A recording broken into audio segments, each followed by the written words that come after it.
Hello, ladies and gentlemen, and welcome to another exciting console gaming league Warzone event here on this fine Saturday, July 11th. I'm Corbec, your inevitable caster for all events, joined here by Spacy in the lovely CGL studios with Skate Action, handling our production, keeping things together. How you doing today, Spacy? Good man, I'm sitting down. I'm quite hungry at the minute. I'm not gonna lie, but it doesn't matter. I'm here to enjoy some Warzone nonetheless. And Hungry how for you doing, man? Warzone. Yeah. Oh, you know. Warzone.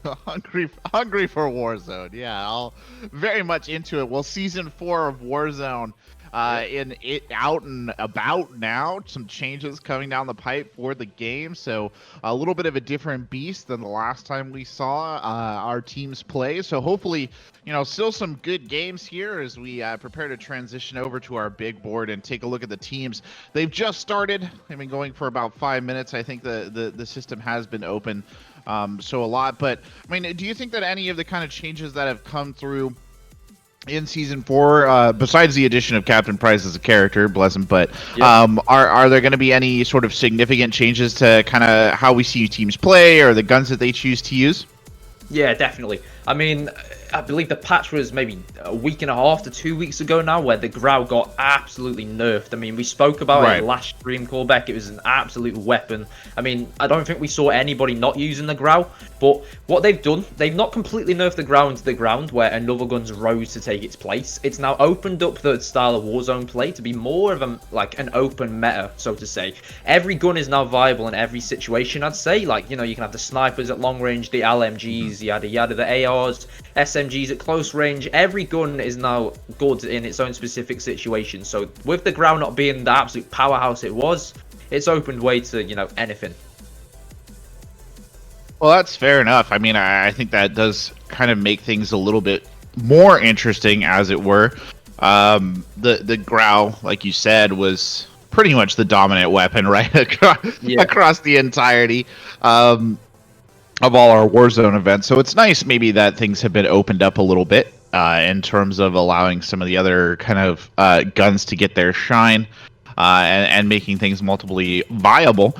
Just taking a look at our teams here as they kind of start out. Looks like a bit of a rough start here for Unknown Prodigy. That would be Team Unknown up in the top left corner. Similar rough start for USC Infinity, actually, just as we're saying that. That's revamped there in the top right hand. Bottom left, you have Tematic Gaming, and then Adrenalize down in the bottom right-hand corner. Of course, our NA and our EU teams are playing at the same time today during this kill race. For those of you who may not be familiar with the kill race format, it's relatively simple. Teams have a set time period, in this case, 2, hour-and-a-half blocks. Correct me if I'm wrong here, Spacy, but 2 hour-and-a-half blocks in which they attempt to get as many kills as possible. Those kills count for points, damage counts for points, and placements count for points. And at the end of the day, whoever has the most points wins. Yeah, definitely. I mean, just to go over what you were saying with the point system, we know that first place gets you 10 points, second gets you 5, third gets you 3, a kill gets you 1, and then a nice bit I like, in case your kills are sometimes getting robbed and you're just left with damage, 1,000 damage is also equal to 1 point, which is good for those people that get the kills robbed, unfortunately. Yeah, so it's a pretty straightforward system in general. Obviously, we talked about it before when we do these broadcasts, but it does kind of change the play style, right? We're not going to see as much cagey play probably from a lot of our competitors here. It's a much more go, get those kills sort of style, which lends itself to some exciting gameplay, all things being equal. But unfortunately, we're looking at it here. It looks like 3 of our teams all 4 of the teams that we have on our board here kind of got bounced out early and are having to requeue back in, which is unfortunate to say the least. Yeah, definitely. I mean, an interesting strategy, as you mentioned, the team's reloading and going for another game. What we saw last time was from the winners, I believe. They chose a strategy specifically to load into as many games as possible in those, 2 1.5 hour slots. And that ended up getting them more kills than the second place team. Although the second place team got more wins, more consistent wins, the more kills ended up winning them. So I'll be interested to see if that strategy plays out in this one, Corbec. Yeah, it'll be interesting to see that as well.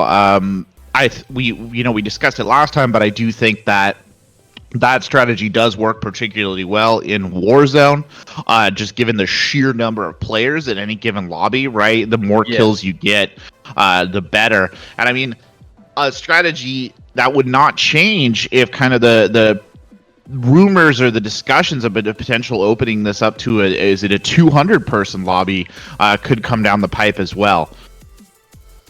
Yeah, definitely. I mean, I believe there was a short time game mode where it was 200 player quads, and from my personal experience, 200 quads is way too much. People were racking up absolute machine high number kills. I mean, people were popping like 20s, 30s. It was crazy. Just because, there's a potential for 400 people to be in that lobby. I mean, from the gulags to respawns, everybody's got 2 life pretty much. Well, if they clutch their gulag, so it is win the gulag, get back in, help the team. But nevertheless, it's a big sheer number, 200 people. But 150 is good for now, Corbec.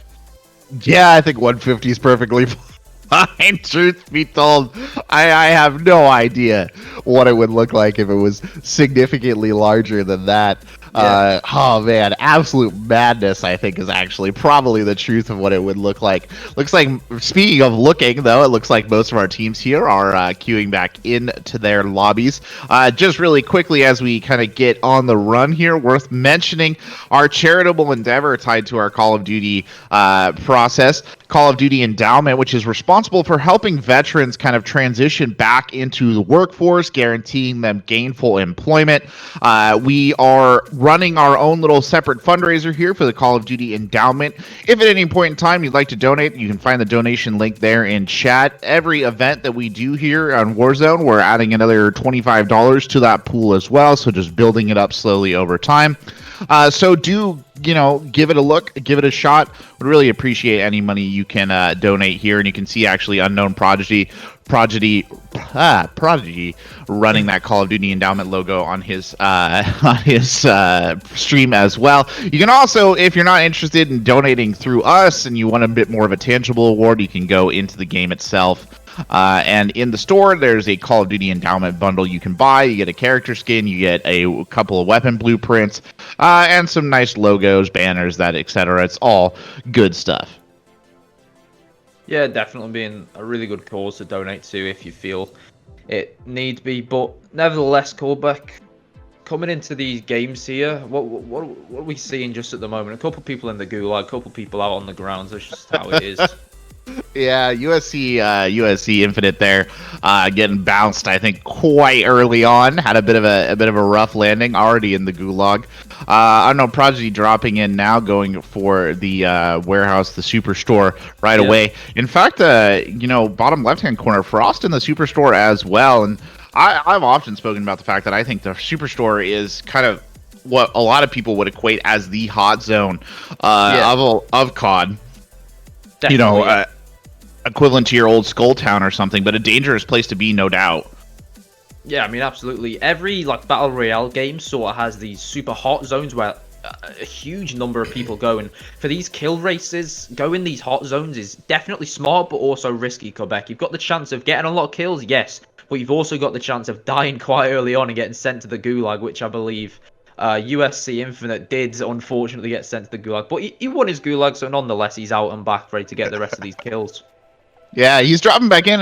Funny enough, usually we say going to the gulag, having to fight your way out of that, having to get back into the match, generally does tend to upset the rhythm, right? You're not going to get as many kills in the game. Yeah. But considering that Infinite went down quite early, they might have kind of not actually suffered that badly, and he can see multiple flares there on his screen going up from people picking up different bounties, so they're going to be, I think, closing down on that as well. Top left-hand corner, Prodigy doing a good job there, got a couple of easy sweeps on the inside edge, a couple of good kills. Bottom left-hand corner, they've got targets, or no, they not got targets on there, taking a look at a fancy car and popping that trophy system on top of it as well, as they go on a little bit of a hunt here. Yeah, they've already got their loadout on the bottom left-hand corner, and they're using this trophy system in a way for protection upon that Jeep. You chuck it on top, no C4s or rocket launchers can take you down, so you've got a free vehicle, you're driving around, you're looking for these kills. They're popping the UAVs, they're looking for these kills. He's running the Brew and the MP5. So this is sort of like a good a good loadout to have in this situation. Just because the Bruins got absolute numbers on the range, and obviously the MP5 is known to be really good at close range. Yeah, no, the MP5 didn't kind of, I think, a little bit of a soft nerf. Kind of decreased its damage, reduced its long range damage, and increased its recoil just a little bit, but it's still a very effective gun. Yeah, I mean, just on that, what you were saying, I think those nerfs only came through on the 30-round mags, which made it like just the gun an absolute beast. But if you just swap it out to run the 45 mags, I'm pretty sure it's exactly the same as it was before. So it's, as you were saying, a complete soft nerf. Yeah. I think it's the 10mm mags that got the 10mm that got the nerf, except for I think it was a blanket blanket decrease of damage range on the gun, which actually kind of made sense, truth being told, because you could definitely see people using that MP5 at maybe unholy ranges. But you know, all truth be told, you were saying kind of all guns are viable, and as we kind of look across all of our screen right now, we are seeing a number of guns being used here. Now, whether or not that's because we're kind of in early stages in a lot of these games, or these players have had rough starts, and speaking of rough starts, I think UFC Infinite, they're having to requeue again, so it's not been a good couple of games for them. But whether that's a matter of rough starts there, I don't really know. But it is interesting to point out that, yeah, we're seeing a variety of weaponry being used here at the moment. Oh, interesting. Bottom right, team Adrenalize, I believe. Yeah, they've just got their loadout. And he's actually running the Grau with an MP7. So we were talking about the Grau getting, you know, a sort of pretty solid nerf earlier on. But the fact he's using it means he's still, you know, profound and obviously can master the recoil effect of it now. So it's still a good gun if you can understand it and control it. But nonetheless, I'm not sure whether it can come and hurt them, because other guns like the Bruin, the M4 and the M13, and also the Kilo, funnily enough, are being used a lot more instead of the Grau. But time will tell. Time will tell. I mean, I guess if you feel confident with it, you know, you'll get in there and see what you can do. You know, one of the other funny kind of things that came through all those patch notes too was they added some new weapons to the Gulag. You can use semi-autos now, semi-auto rifles. I think snipers are in there, and there's one that's just, if I remember, like just your fist and maybe like a throwing knife. That's my favorite by far. You go in the Gulag, you have an actual boxing match in the Gulag. You know, Rocky Balboa style. You just beat the living lights out of each other, and the throwing knife. If it's a honorable mention, not honorable mention, like if you have honor and justice, you're not going to use that throwing knife. Right, of course. Yeah. But nonetheless, you got to do what you got to do. Yeah, you don't want to use the throwing knife. You don't want to break the strict honor codes of Call of Duty Modern Warfare Warzone. No, sir. Top left-hand corner there, kind of Prodigy rolling around in the truck. Picking up their teammate there, heading along. I guess not really a truck. I don't know what I would call that, but I think it's got a name. Heading over to the storage yard here. Definitely running into that concrete barrier on purpose. Not exactly sure what the plan was. Full Austin Powers. Yeah, it's very much like Austin Powers. You're right. That is very true. He got stuck. He beached his car somehow, and then he had to get out and run the rest of the way. But look at. Yeah, they sure have, because he pulls out the KAR there and gets an absolute crackerjack headshot with it, puts somebody down right away. Beautiful stuff. There's more of that team there, I think, as well. Beautiful shots coming in, switching over then to the sniper one more time and just getting a couple more shots in there and gets the bloodthirsty as well. Beautiful stuff, actually. Just wonderful play at range.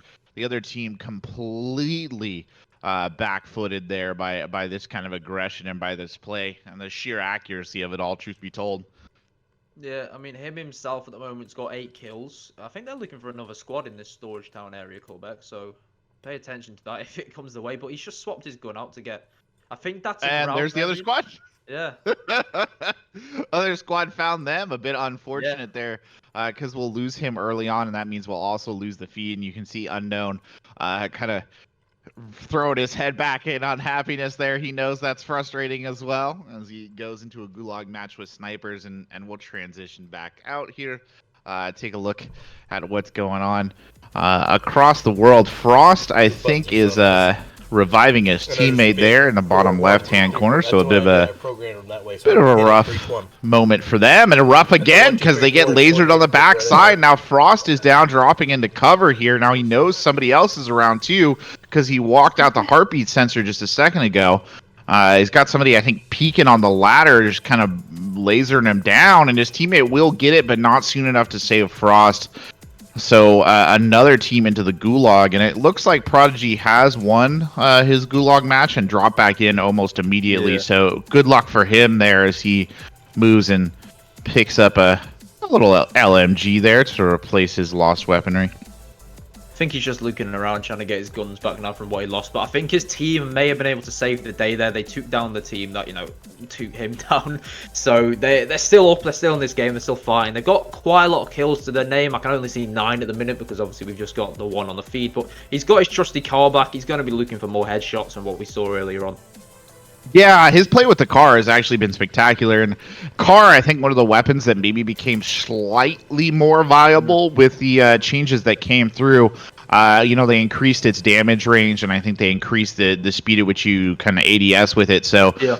But a little bit better than it used to be. Kind of, I think it was. I mean, I like the gun a lot, but I wouldn't really use it in the Warzone context, but I still like it. But yeah, it's definitely a little bit more viable now than I think it was in the past. And you can see, again, this is kind of what we saw from Prodigy earlier, too. He plays this high ground kind of just almost in a scouting role, was the initial engage point for most of their fights here in the storage yard. And it looks like they're going to give up on it and kind of rotate out, head over towards, I believe that's the airport there in the distance. Yep, they're heading over to falling apart. Yeah, Verdansk's airport unfortunately have a giant hole in it, so I'm not really sure it's an airport in use anymore. But nevertheless, it definitely gets used in Warzone a lot because it's quite a hot zone to drop. Lots of people do like to go there because of the open plains, and then it's obviously got the inside bits. But my favourite thing to do, as much as people may hate it, you get a most wanted contract, you sit in the airport tower, and ain't nobody stopping you from getting that. It's physically impossible. Well, not physically, obviously. There's some magical way you can lose that, but the chances of you losing a one-on-one engagement when they're coming up the elevator and you can just literally punch them to death is... You're not really going to do it. Very true indeed. Yeah, the control tower there actually does provide a little bit of a benefit, and it looks like actually targets might be on here for Prodigy. In the bottom right hand corner, Roche is having a bit of a rough day.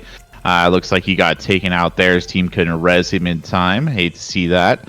Infinite here trying to play it out. It's kind of been rough starts for a lot of the teams that we have in our match right now. Ooh, good little peek and turn there by Prodigy in the left-hand corner. Gets that easy kill. As we look back across, it looks like Infinite did get knocked out, so he's back to the gulag again. Bad day there. For a lot of these teams have kind of been having a bit of a rough start here today, all truth be told, Spacy. Yep, definitely. I mean, everybody's just playing the games. I think overall the average player of Warzone is definitely getting better as the game progresses. So we may not be seeing as high numbers as what we saw in the last one, just because the people they're playing against may have just, in themselves gotten better and improved after everybody's been playing it so much. I mean, it's the top grossing game at the moment by a long shot. But nonetheless, these guns in the gulag are certainly something to watch out for, as we see him with the EBR now. He just won the gulag just like that, the snap of his fingers, and that was just quite successful for them, Corbec. Indeed, yeah, no, you're right too. This is a thing that will happen naturally the longer the game is out, right? The player base will just get better and better and better. Could maybe try and extrapolate whether or not quarantine time, lockdown time is contributing to that as well. Probably people putting in a little bit more time into Warzone than they would in normal circumstances, everything being equal. But yeah, no, it's very true, and these players definitely not having easy time of it today. That is for sure. You know, as our scoreboard is updated, as the leaderboard grows, we will of course be transitioning as necessary to some other teams. Maybe get some of our leaders in Nobody's as lighting it well. up, so. Interesting, their Infinite dropping Nobody's back lighting it in, up getting yet that on the loadout leaderboard. drop almost right away, then turning around and trying to laser down a helicopter that's still in the area for some reason. Did not get the message the first time the bullet started ripping into it. Came back around for a second pass. Did not work out. Frost getting knocked again in the bottom left-hand corner, and just disaster after disaster piling up there. Yeah, definitely. That's just the nature of the game. You know, you think you're safe, and then all hell turns loose, and then you just get knocked down. But oh no, I get taken down. Oh no. Oh, Oh, that no. was unfortunate. Yeah, you hate to see it. Truth be told. I was even Too much talking about it. easier You're to never produce really this. too safe in the Warzone much situations, easier and to as I was produce saying this. it, a random team comes out of the Okay, middle of everything's nowhere and set up ahead takes you of time, down. and then That's I can just hit my that's the buttons nature of and- these battle royale games, especially with the number of people Warzone racks in. You know, 150 people we were talking about earlier per game.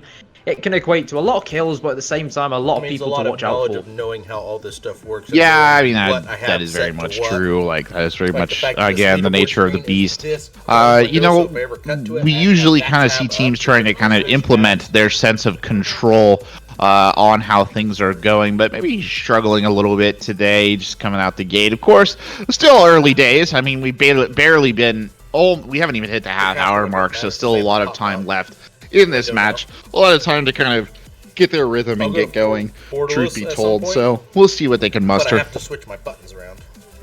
And everybody's I don't have a just, port I believe, borderless. I have it for two Apex, two but of the it's set four up for this teams one. on the board have got their And right now, if I was loadouts. to pull You it know, up, we because it's see doing the Unknown screen running an capture and not M13 with, I believe, an just the window MP5. itself.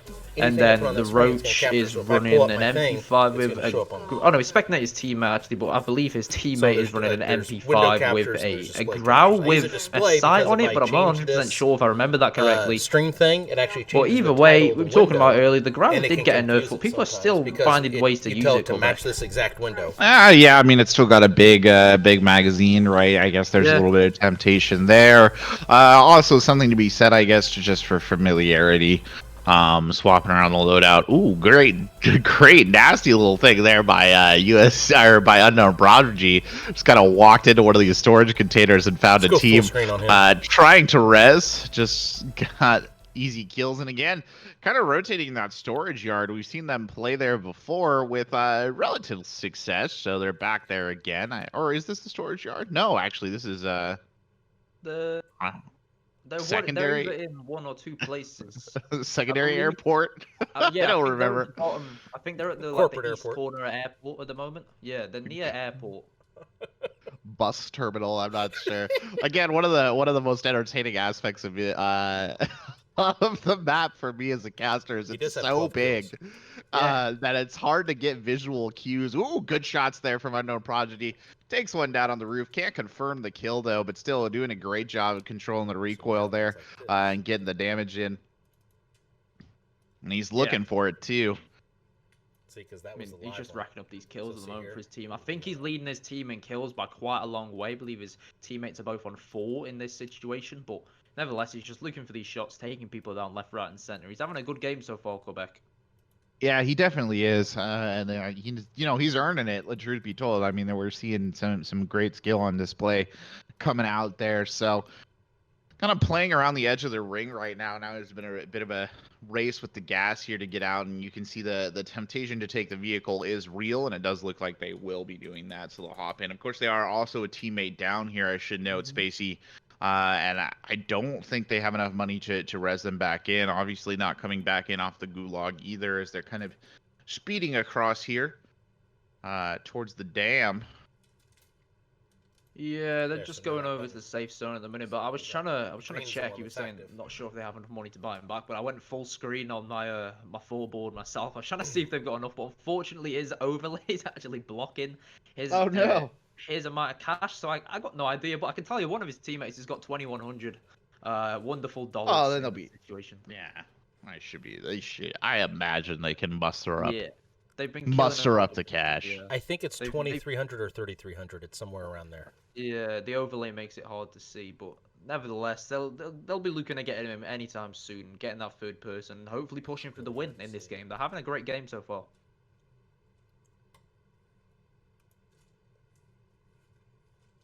Yeah, they certainly are. As are a little bit of action here on the other hand side. Frost getting some kills there. A 15th place finish on the top right hand corner there for Roche.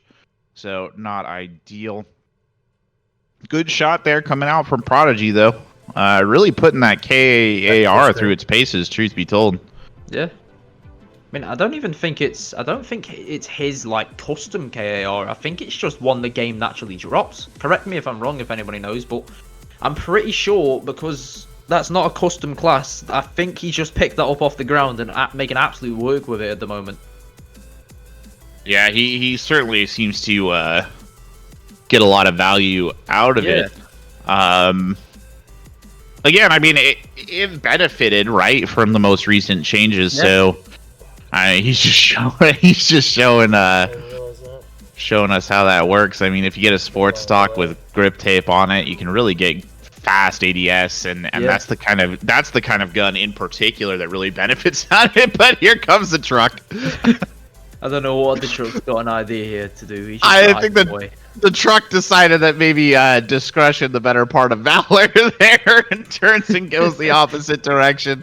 Oh no! But unfortunately, while he was dealing with Trucules there on the backhand side, his teammates got knocked here. He's gonna come in for the res. And of course, one of the great aspects of reses in Warzone is that you don't have to kind of just like go into a specific stance or posture to get that res, which I think is super valuable because it does allow you to do things like what we just saw right there, kind of hiding in the bush, getting the res, and now they know where their enemies are, so they can kind of get their combined force on it. We'll see what they can do, but yeah, the ability to res freely when you compare it to a game like Battlefield 5 or something where you're kind of forced into an animation is so valuable. And they're getting pushed hard here though as Prodigy's going for another res. Hopefully he can get it off. It depends.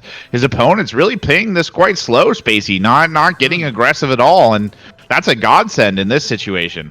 Yeah, I mean, they've knocked one guy twice. If that was maybe a high IQ player, they'd have rushed in because they don't know that their teammate's not there, but they've got a decent idea because they haven't seen 3 people yet. They obviously know there's 2 because one guy's been revived. If he's magically revived himself 2 times in a row, then fair play. But nonetheless, I don't think they may know there's 2 people. They may not. They didn't have the best view on it, but they've just taken this upon themselves to run away now, Corbec. And they've definitely showing their heels here, heading for the hills. Staying within the edge of the ring, too, that's something to note. Now, we see that flare go up, so if they're hungry, if they're perspective, they can go and see if they can get something off of that. It might actually be Mr. Truck there. I don't know. I think I saw a truck. I don't know if it was abandoned or if it had been left out there. I can see it on his minimap. There is a truck, so potentially it was the mad truck driver from earlier on gone to res his teammate, but it looks like they're just running away from that push because they've realised they need to get up on top of the dam to really be in a good shot of winning this because the zone so favours the higher zone. But with the 5th zone coming now, it signals the second deployment of, the loadout drops which spawn naturally in the zone. We know they come in at the 1st zone and the 5th zone, so that just really benefits you if you've died in between those to get your loadout in this situation, because everybody wants Ghost in this situation when everybody's going to be rotating these UAVs around for this small zone. Yeah, they were kind of in a difficult position there as well, trapped at the bottom of the cliff. Fortunately, no one really contesting them there as they move up to the top-hand side, so good on them. Looking just across the rest of our teams here, it's pretty sedate pacing from most of the rest of them. A little bit of a hunt going on the top right-hand corner, but not a lot of action coming in. Bottom right-hand side, Roche and the folks from Team Adrenalize not finding much action over there. Top left-hand corner, or bottom left corner, Frost still playing it kind of slow. But Prodigy, they are ticking down here, so we'll keep an eye on them, I think, because they're in perhaps the most interesting position of our teams as they see another squad moving across there. Looks like just 2. And immediately they scatter for cover there as the initial KAR shots come in, but are unsuccessful.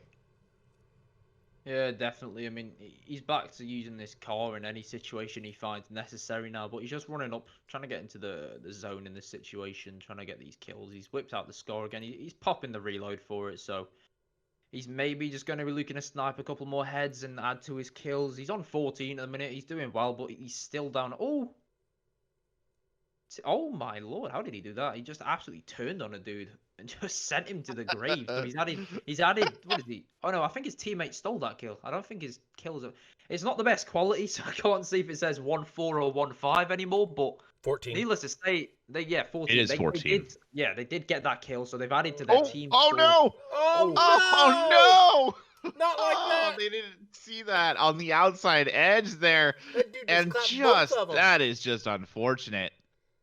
Oh no. And the real tragedy right there, I should say too, Spacy, is Prodigy kind of kept doing the backtracking there. Like he'd turn around and look, But unfortunately, I think he might not have seen that particular enemy due to the way that the slope was. He just missed him when he was doing those back checks. That's very unfortunate. But still, a solid game from at least from him with 14 kills. A little bit of his team maybe letting the side down there just a little bit with only 7 kills total, but still 21 kills in the bank. Can't scoff at it. Yeah, so a decent amount of damage as well. Just like That's a solid game. round about an extra couple points from that. But needless to say, that's a decent game. It lasted quite a while. You'd hope his teammates got a couple more kills to really assist him in this assist themselves in this kill race, because they're playing together for the money. It's not just one person that adds to the team tally. It's 3 people. So coming into this, they've all got to put a shift in. But it looked like he was the star man in that situation there, Corbec. Yeah, well, sometimes that's somebody's got to pick it up. Somebody's got to be the point guard, as it were. So. In this situation, that does seem to be the case as we transition back out here to the big board. And there's that trophy system, on the 4x4 there again as they speed off. Not quite a Land Rover. Yeah, for copyright reasons, it's just a Jeep in this situation. The Jeep, not quite a Jeep, not quite a Land Rover. Not quite whatever those fancy Mercedes Benz that bad guys always drive in movies. The G-Wagon, that's it. Yeah, it's like exactly what I'm referring to. Yeah. always bad guys. Oh, taking a look.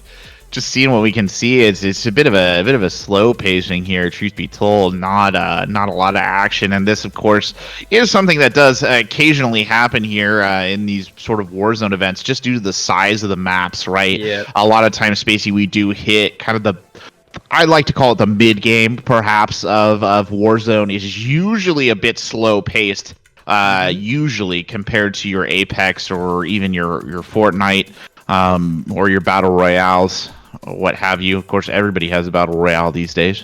Yeah. So Ubisoft new battle royale coming out as well. Yeah. I mean, everybody's hopping on the bandwagon now because they're so popular. they're really fun to play, and they're great fun to watch in these sort of kill race situations. I'm not gonna lie. I enjoy watching people that are better than me at a video game have good games.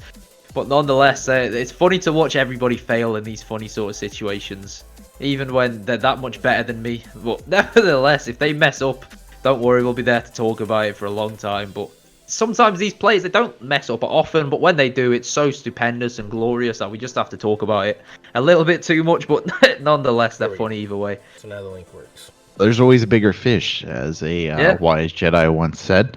A nasty situation there from Roche. Not a lot he could do. I think he was unsupported as well. Just kind of gets burned down, sent to the gulag.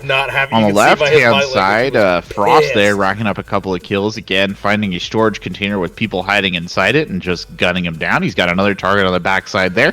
Unleashes a little bit of fire. Can't quite find what he's looking for, though. Still thinks the target is there, though, because he's going to whip out the MP5 and push some of these tight angles. Kind of holding off for a second, actually, to get the reload, so maybe waiting for the team to see if he can flush something out. It's interesting how he's choosing to play this. He knows there's somebody in there, unless they've snuck away, but Was he bought a UAV? Yeah, he's bought a UAV, so he's going to look to where that guy actually ran off to. But he could be running Ghost. He could not be on the mini map. But he's seen somebody on his mini map, so they're going to turn their attention to them now and really pressure them down in this situation and add to their kill tally in this situation. Oh, not this situation. They're just going to loot for kills. Pretty simple. That's just how it goes. Okay. Yeah, you better hope. To truth be told, you better hope that they don't have Ghost. I assume from the way that they're playing this very cavalier that they know that there's not a threat there anymore, or they would be maybe a little bit more concerned about that. And the team actually really going wide here on the spread, kind of looping around, trying to maybe establish a bit of a flanking angle as just sort of alternating between the two guns on the run here. Probably wants to pull out the more long-range option. I guess he's of things for scouting producers corners to at do the moment. pre-stream, where it's like updating all Yeah, that he's stuff. running all over stream to the elements, plane. getting the title updated. You know, things he's like checking that to you make don't sure think there's about nobody on every board. time because you're just trying to get checking audio. a jailbreak even. checking This if could be you have a huge. stream delay. If a lot That of way people spawn in, I'll try you to don't pay have attention hit to all the those number and things, tell you how many actually because spawn we in. fuck up But that stuff a lot. if And really a checklist. this Ah, there's the target. Yeah. all that. Oh, and he's just taking these shots now.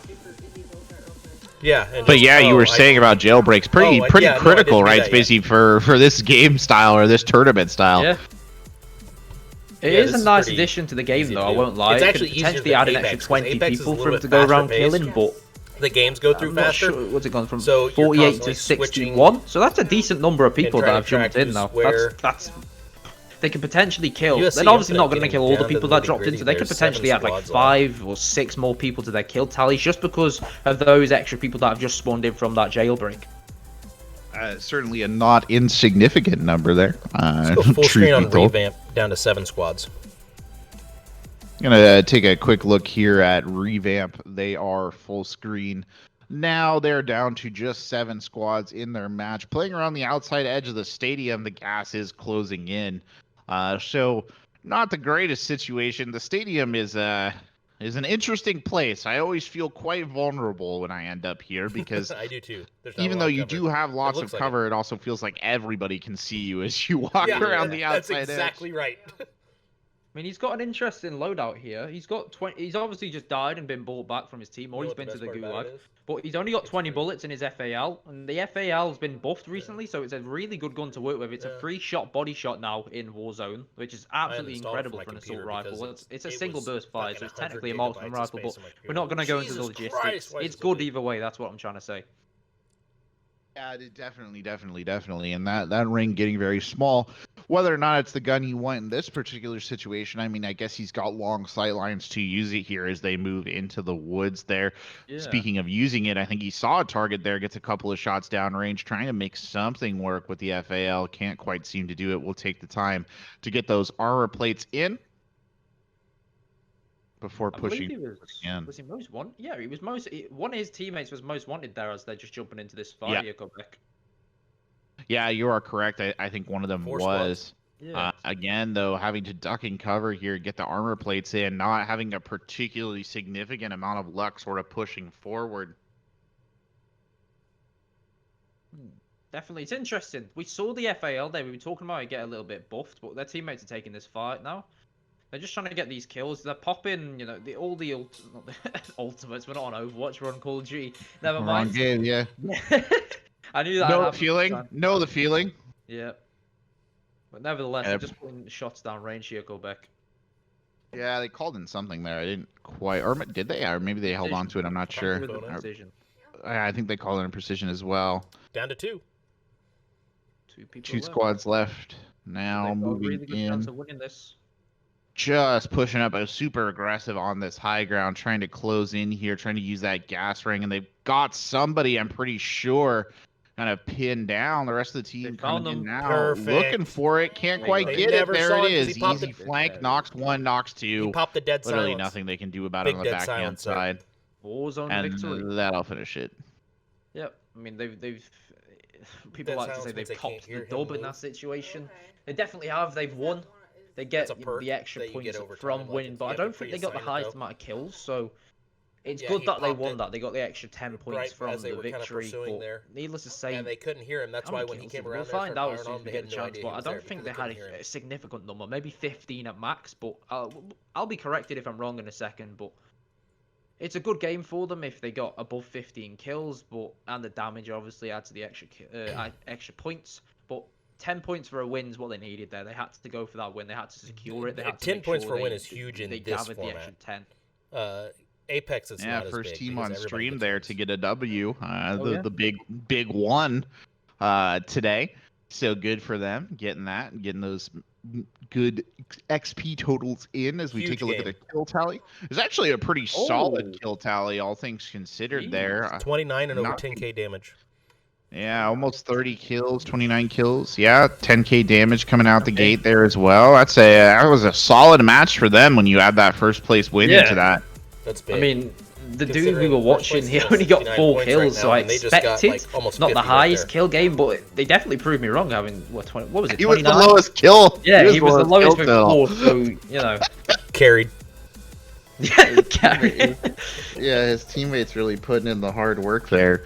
Yeah. To pull that one through, but good job to them. Unfortunately, though, I will say, I mean, it was a good game for them, but it kind of on the string of a number of not so hot games. So Yeah. maybe that's the 50 turnaround points they're right now, that looking game for alone it would put you in third here at place. 45 minutes in.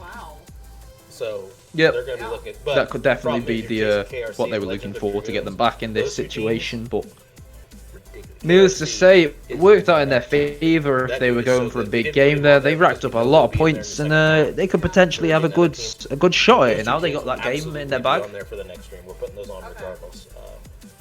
Taking a look now at the big board again.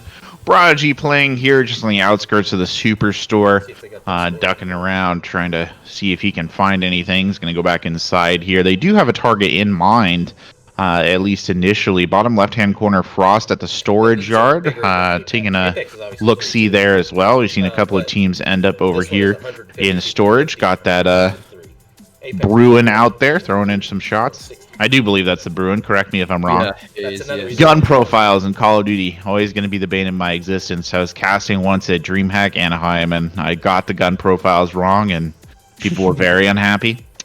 It Truck. happens. Yeah, That's a profile I can recognize. That's a truck. Yeah. Just wheeling out across the screen there for half Nailed it. a second. Nailed it. Yeah, got it in one.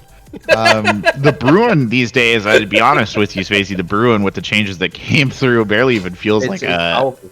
Or see, this Yeah, guy, he barely keeps even whipping feels out like an the LMG thing in his hand. anymore. Yeah. That's a heartbeat sensor. More just a So if you're The in a attachment building, like a you assault can put one rifle. out and it'll- Yeah, the if attachment it's in you the put area, on it now, it'll ping. turn it There's a into a direction. It literal, doesn't yeah, know, like, an assault three-dimensional, rifle. but You know turn someone's down the in amount of that bullets, you put it to cone 60. That makes you move quicker with it, and also ADS quicker. So it's pretty much an Yeah. AR now. It's what most people have been using to try and make up for the fact that Grau's not as good. They've turned to this Bruin because of its little recoil, and it's very easy to control for the inexperienced called. That's not a good thing to say. The person that doesn't have the best. Not the best aim, because it does require aim, but it's easy to control. It's easy to make work Right, in yeah. any situation. It's We a can't- sticky one though. Can't all be wizards on the sticks, Yeah. truth be told. Some of us have to compensate in other ways, whether it be using a kitted out LMG or not. It is interesting to solid me, way. and it will forever be sort of not need sure to if that get was his that- I need teammate to there have on the one of bottom these guys left-hand help corner me. that's Frost God, or somebody else. No, it's somebody else because he's With the throwing in those gun Bruin stuff, shots at a because long I think range. I'm just using Good long hits guns there, when I broke use it. armor and got the Oh knock my as God! well. Well done there. 112 Gonna push meters. up, unfortunately. A ton of space to cover here if he wants to screen get up on and that. capitalize.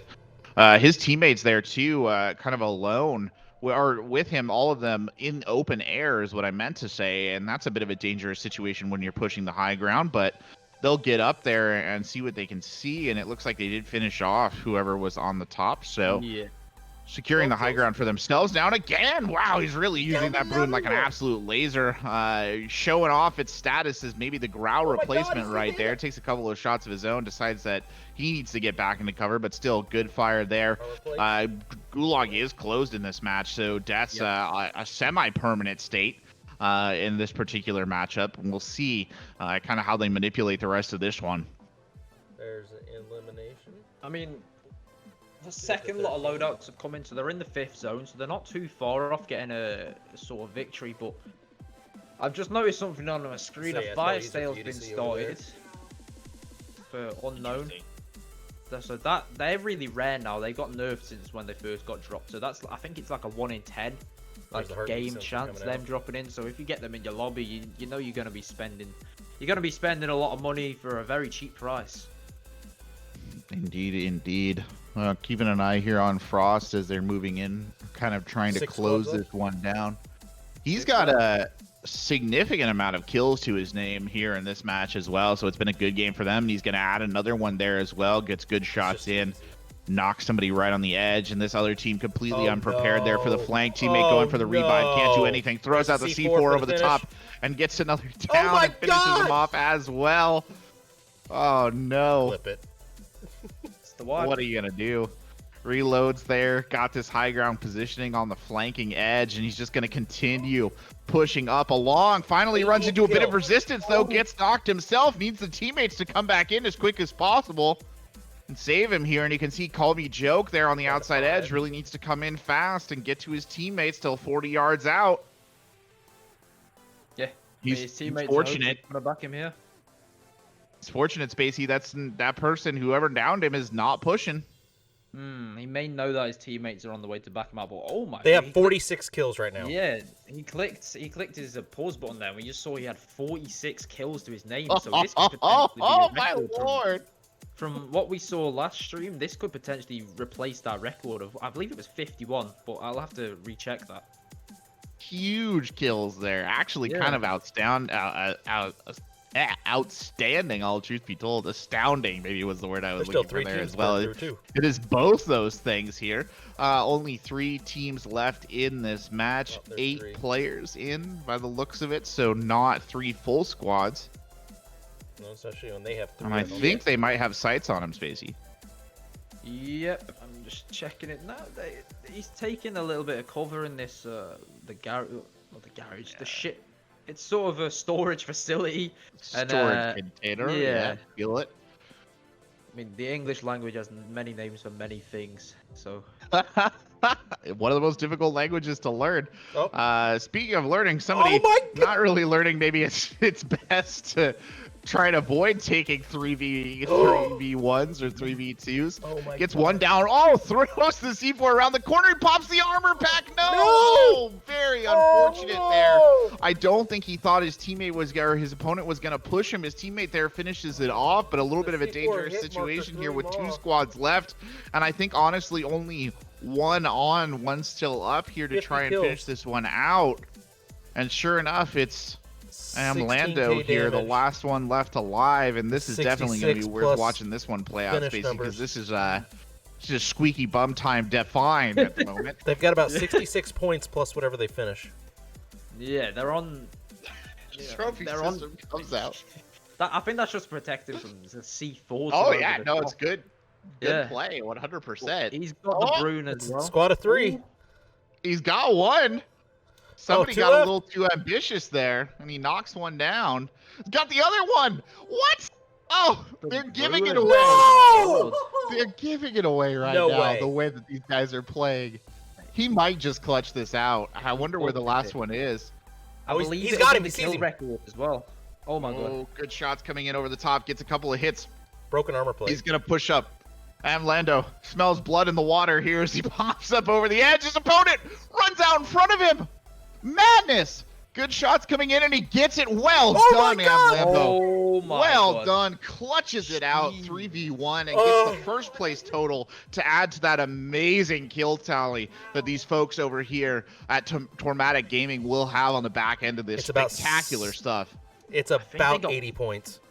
I think they got 53 kills or something like that. I think that's the kill record in itself, and with the win, that may just be the score record from these CGL, kill race tournaments for Warzone so far. So they could have just set a record in itself right there. And we saw how excited Frost was. He jumped up off. He jumped out of his chair. Yeah, he jumped out of his chair. Yeah, he knew it was big. Absolutely clutch. That was incredible to watch. Yeah, that was really something, and I'm interested to see here what the final tally was, because that was a hell of a game these gentlemen just played. We'll see it in a sec when it gets to the loading screen. That's a lot. Oh my! It's 52, I think. I'm not very good at math. So somebody might want to check me on that one. 53 maybe? 53 I think it is. Yeah, 53. 17.9k damage. Yeah, 17.9k damage. So that's that's a lot of points right there. And a first place finish. Lord have mercy. We'll get the official points told to us in our ears in just a second, and then we'll report it to you, ladies and gentlemen. But that could have just been the record right there. Yeah, it very well might have been, actually, truth be told. And thank you very much, KC Shuffle 22 there for your Twitch Prime subscription. Sorry we weren't able to acknowledge that a little bit earlier, but we had drama that we had to focus on. Drama indeed. A good clutch there by Lando, the man of the hour right there. And, you know, truth be told, Spacy, if I'm being honest, his opponents also did him a lot of favors there. Could have played that. They did not play that well at all.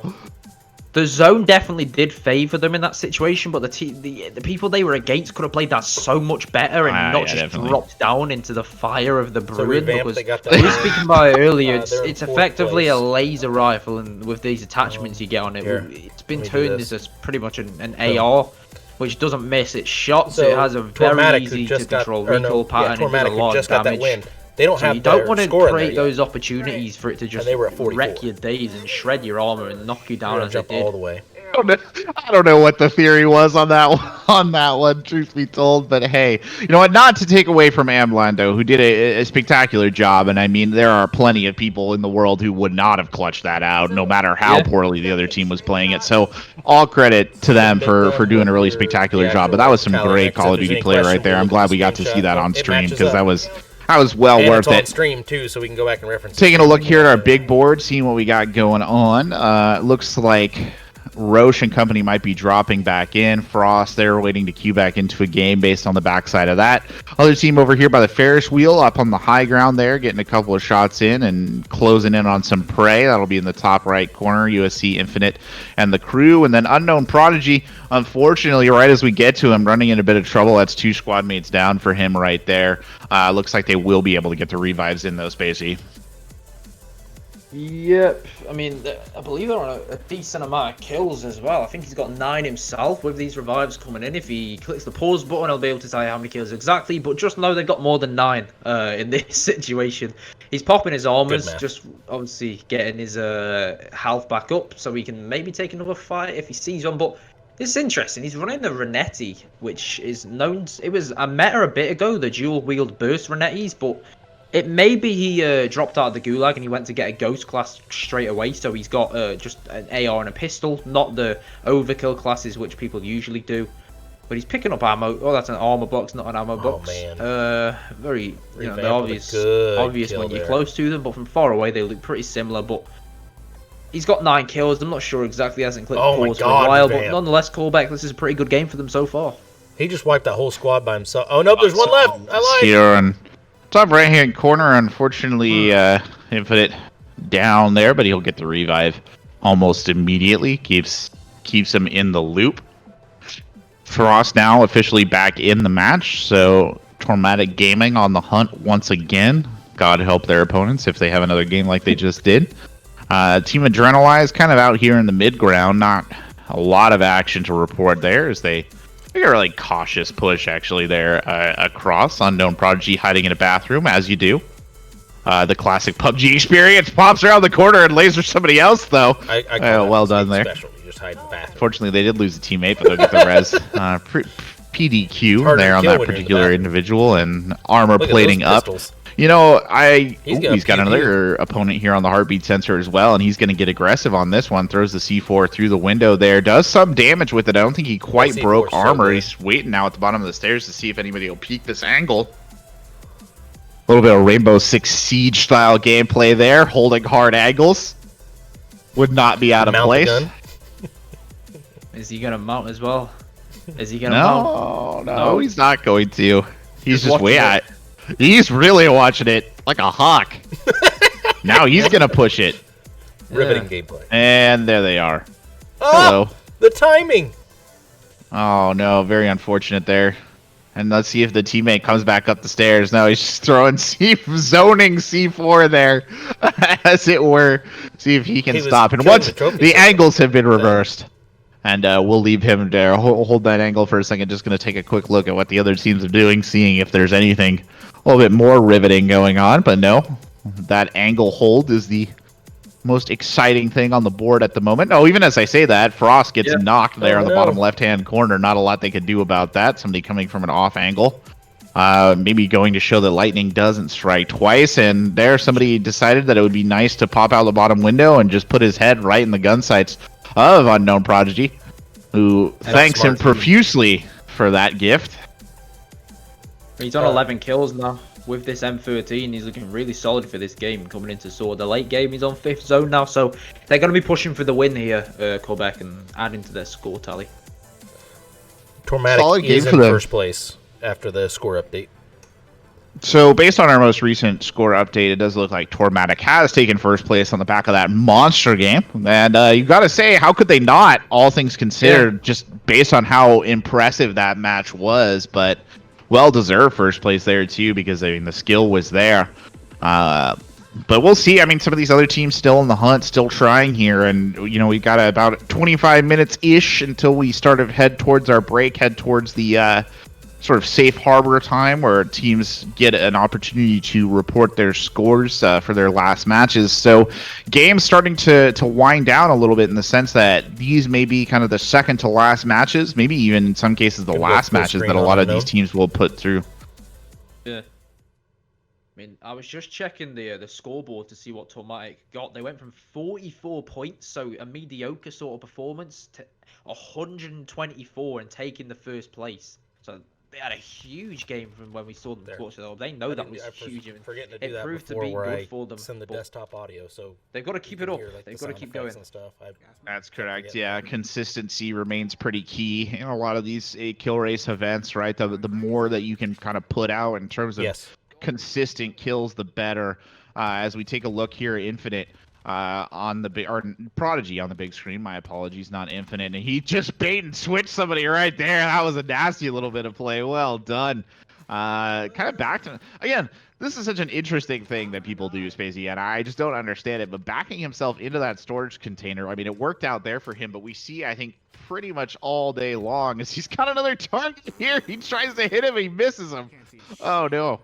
Gonna have to reset there, rethink. He is, of course, I think the last team member alive here too, as we're closing in on that final side. So good shots there, but he cannot sustain. There was somebody else pushed right up on him, and he'll get knocked. Yeah. Still a solid effort, and is that the end for him and his team. Yeah, I do believe so. 21 kills coming down the pipe there. Not a bad performance for them. That's just adding kills to their record, but. Interesting thing to note, Mr. Unknown Prodigy for Team Unknown. He's using an M13, which I find quite interesting. And a 30-point game, as we've just found out. But that's quite interesting he's using the M13. It's not...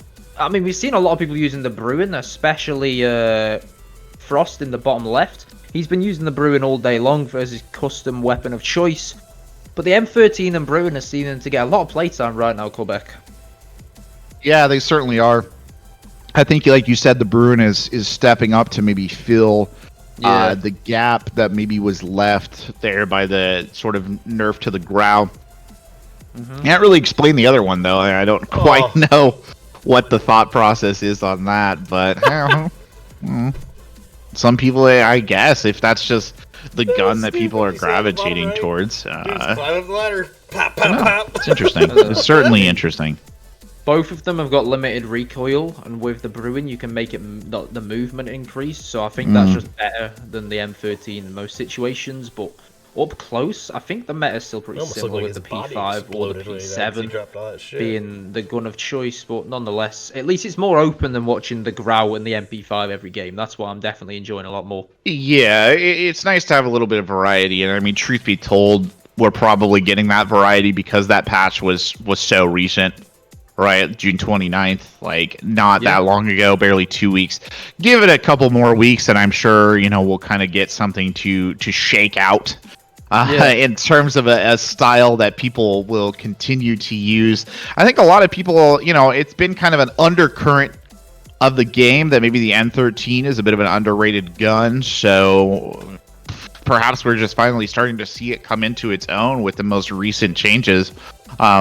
I still think there are other guns that I would choose before it, but still, if you're getting value out of it, you're getting value out of it, and that's the hard fact at the end of the day. I mean, yeah, it'd be interesting to see if Activision decided to put constant balance changes to the game, like maybe every 2 to 4 weeks, to really shift it up and not get people used to one gun at any one time. They make one gun better for a bit and one gun worse. That'd be pretty interesting to see if they manage to shake it up in that pattern. It certainly would be. I mean, obviously, that's going to require a significant investment from the developers, but obviously they've got a good beast here, popular beast. So yeah, we'll see what they can do with it. Their popularity is up. They're going to want to keep it up to make. I mean, it's a business. They're going to make it want as much money as humanly possible. But the thing that come with that, the downside would be the content downloads people hate for COD Warzone, because they're so huge. It's unbelievable. They're massive. 40 gigs at a time to a game that's already 200 gigs large. You don't want to be keeping adding these. They're not. Yeah. I mean, I've literally I play it on PlayStation. I've literally got 2 games on my PlayStation now because it's so big. I've had to delete so many. Massive. It really is massive. It is kind of frustrating at times, but I mean, obviously, I guess that's just kind of the nature of the beast, and it's interesting to see a developer, I guess, taking that approach. You see other developers specifically shying away from that. I believe that it was Destiny 2 developers who recently said that they were intentionally kind of trimming their content so that they didn't get to the stage where players were having to download massive updates to an already massive game. But not the philosophy. COD, bigger and better, right? Always has to be bigger and better. Apparently, also in terms of just how much storage space it takes up, as well as you see USC Infinite there in the top right-hand corner getting a couple of shots in. Still using that FAL, which is an interesting choice. I mean, it's a good gun, truth be told, and he lasers somebody down there who was running along the top of the wall. Kind of unfortunate choice for them, but we don't see a lot of people using the FAL. It's not the weapon of choice for a lot of folks. Correct, but it did get a buff recently. I think it was within the week. I'm not 100% sure, but when it got dropped. But I now know, I spoke about it a little bit earlier, the FAL's been made an absolute monster if you can aim with it. It's harder to aim with because it's a single tap fire, and the recoil's like, it's manageable, but it's not the easiest to control.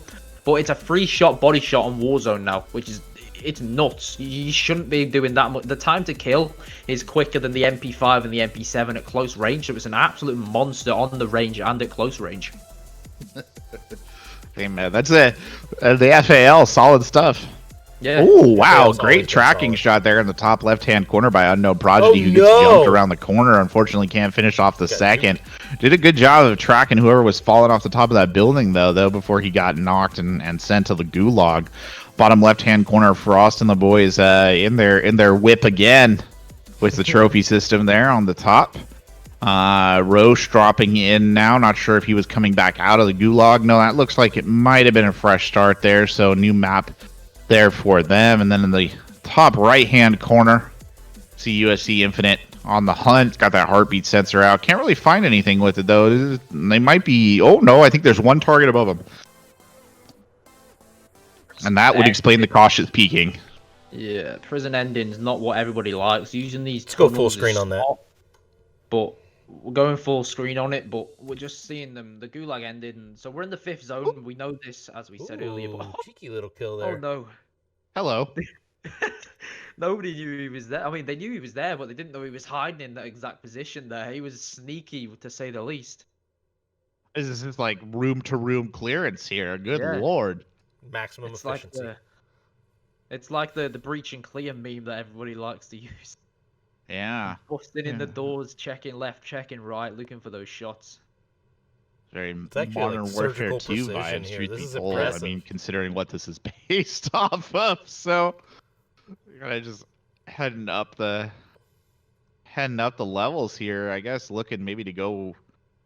I'm not sure what the plan really is here. You're right. Nobody really does kind of like these gulag endings. They can be quite kind of foul for a number of reasons. The watchtowers are so dominant. If you get control of them, you don't really have to move for a long time, and you've got the high ground advantage. And everybody knows the high ground is not a place you want to be challenging if you're not on the high ground yourself. So you want to be on the high ground, you want to control it. I mean, Obi-Wan Kenobi even said himself, Anakin, I have the high ground, so don't try it. I mean, nobody wants to really mess with anybody that's standing on the high ground. Very, very true. KRC and just kind of back checking here to see if they're getting pursued, whipping out the heartbeat sensor there and taking a looky-loo. Really seem to be of the opinion that somebody is going to come up behind them, but I guess not. Yeah, they're trying to push up and get that tower control, exactly what you were talking about, right? They want the high ground. Can't blame them for that. Gets the loadout, switches over. Oh, I thought he was going to switch over to a sniper there for a second. I think he might. Did he ditch it? I think he just got the Claymores. Perks. Yeah, perks and Claymore. He's picked up the C4, so they're in a really strong position now. They don't really have to move for too long, but I say that, and the zone's absolutely finessed. They have to move. Yeah, that's... Yeah, the zone has finessed you indeed, yeah. Proving you wrong there, and unfortunately, I think their opponents control that opposite high ground, so that is not great. It's not the ideal here, as they send a couple of shots the way of their opponents, but not enough really, I think, to be of any significant detriment.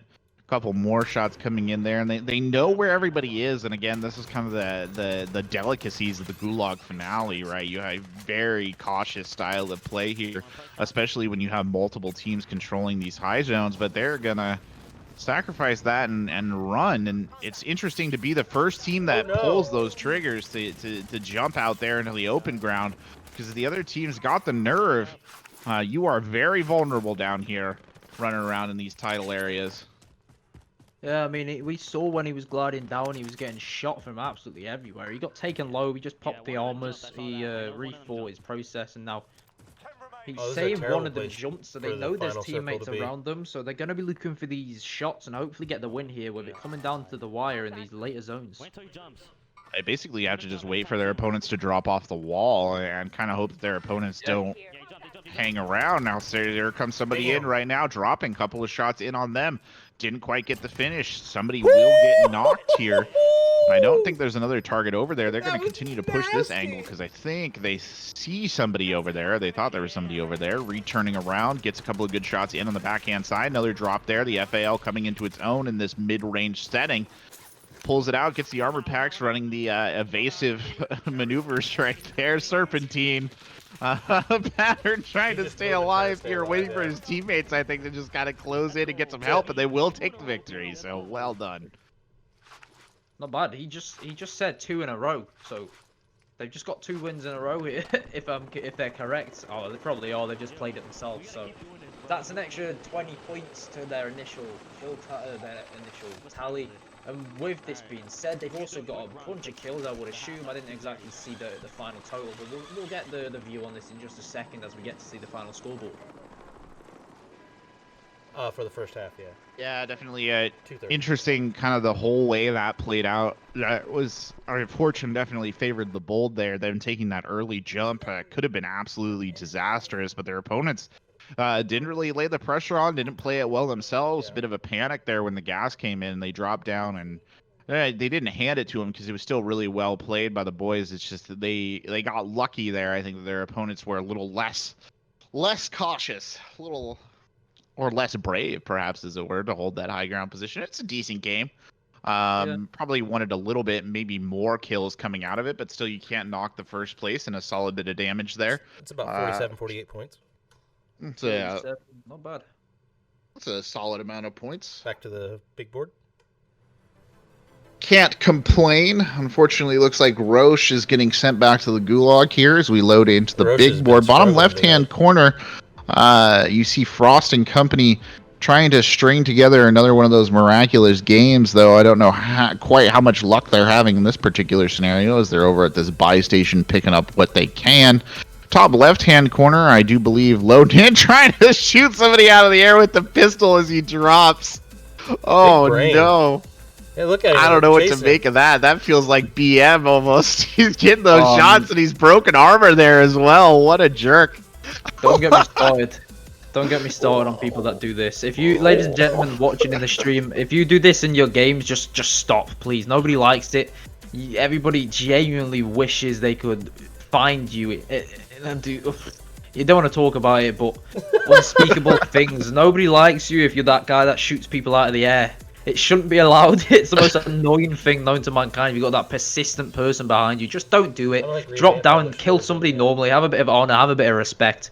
But needless to say, If they've won it, 2 in a row. it happens. People do it. It's the most annoying thing in the world. But never mind. That's all we can really say. Tim's going to a trip to the supermarket. Wow, they really up this in-store pickup system these days. I tell you what. Curbside. Oh no. Quite literally in-store pickup there with your SUV. As he'll get that kill.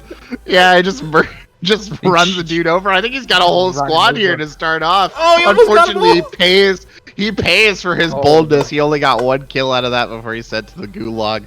And you can tell he's a bit frustrated by that as well. But that was quite funny. it was quite funny. It was bold play. Let's give him credit where credit is due. How on earth did the 4x4 fit under that small gap? He was driving and then the camera angle sort of went vadump and he got through somehow and drove a guy down and drove through a small door, but nevertheless he got the kill somehow.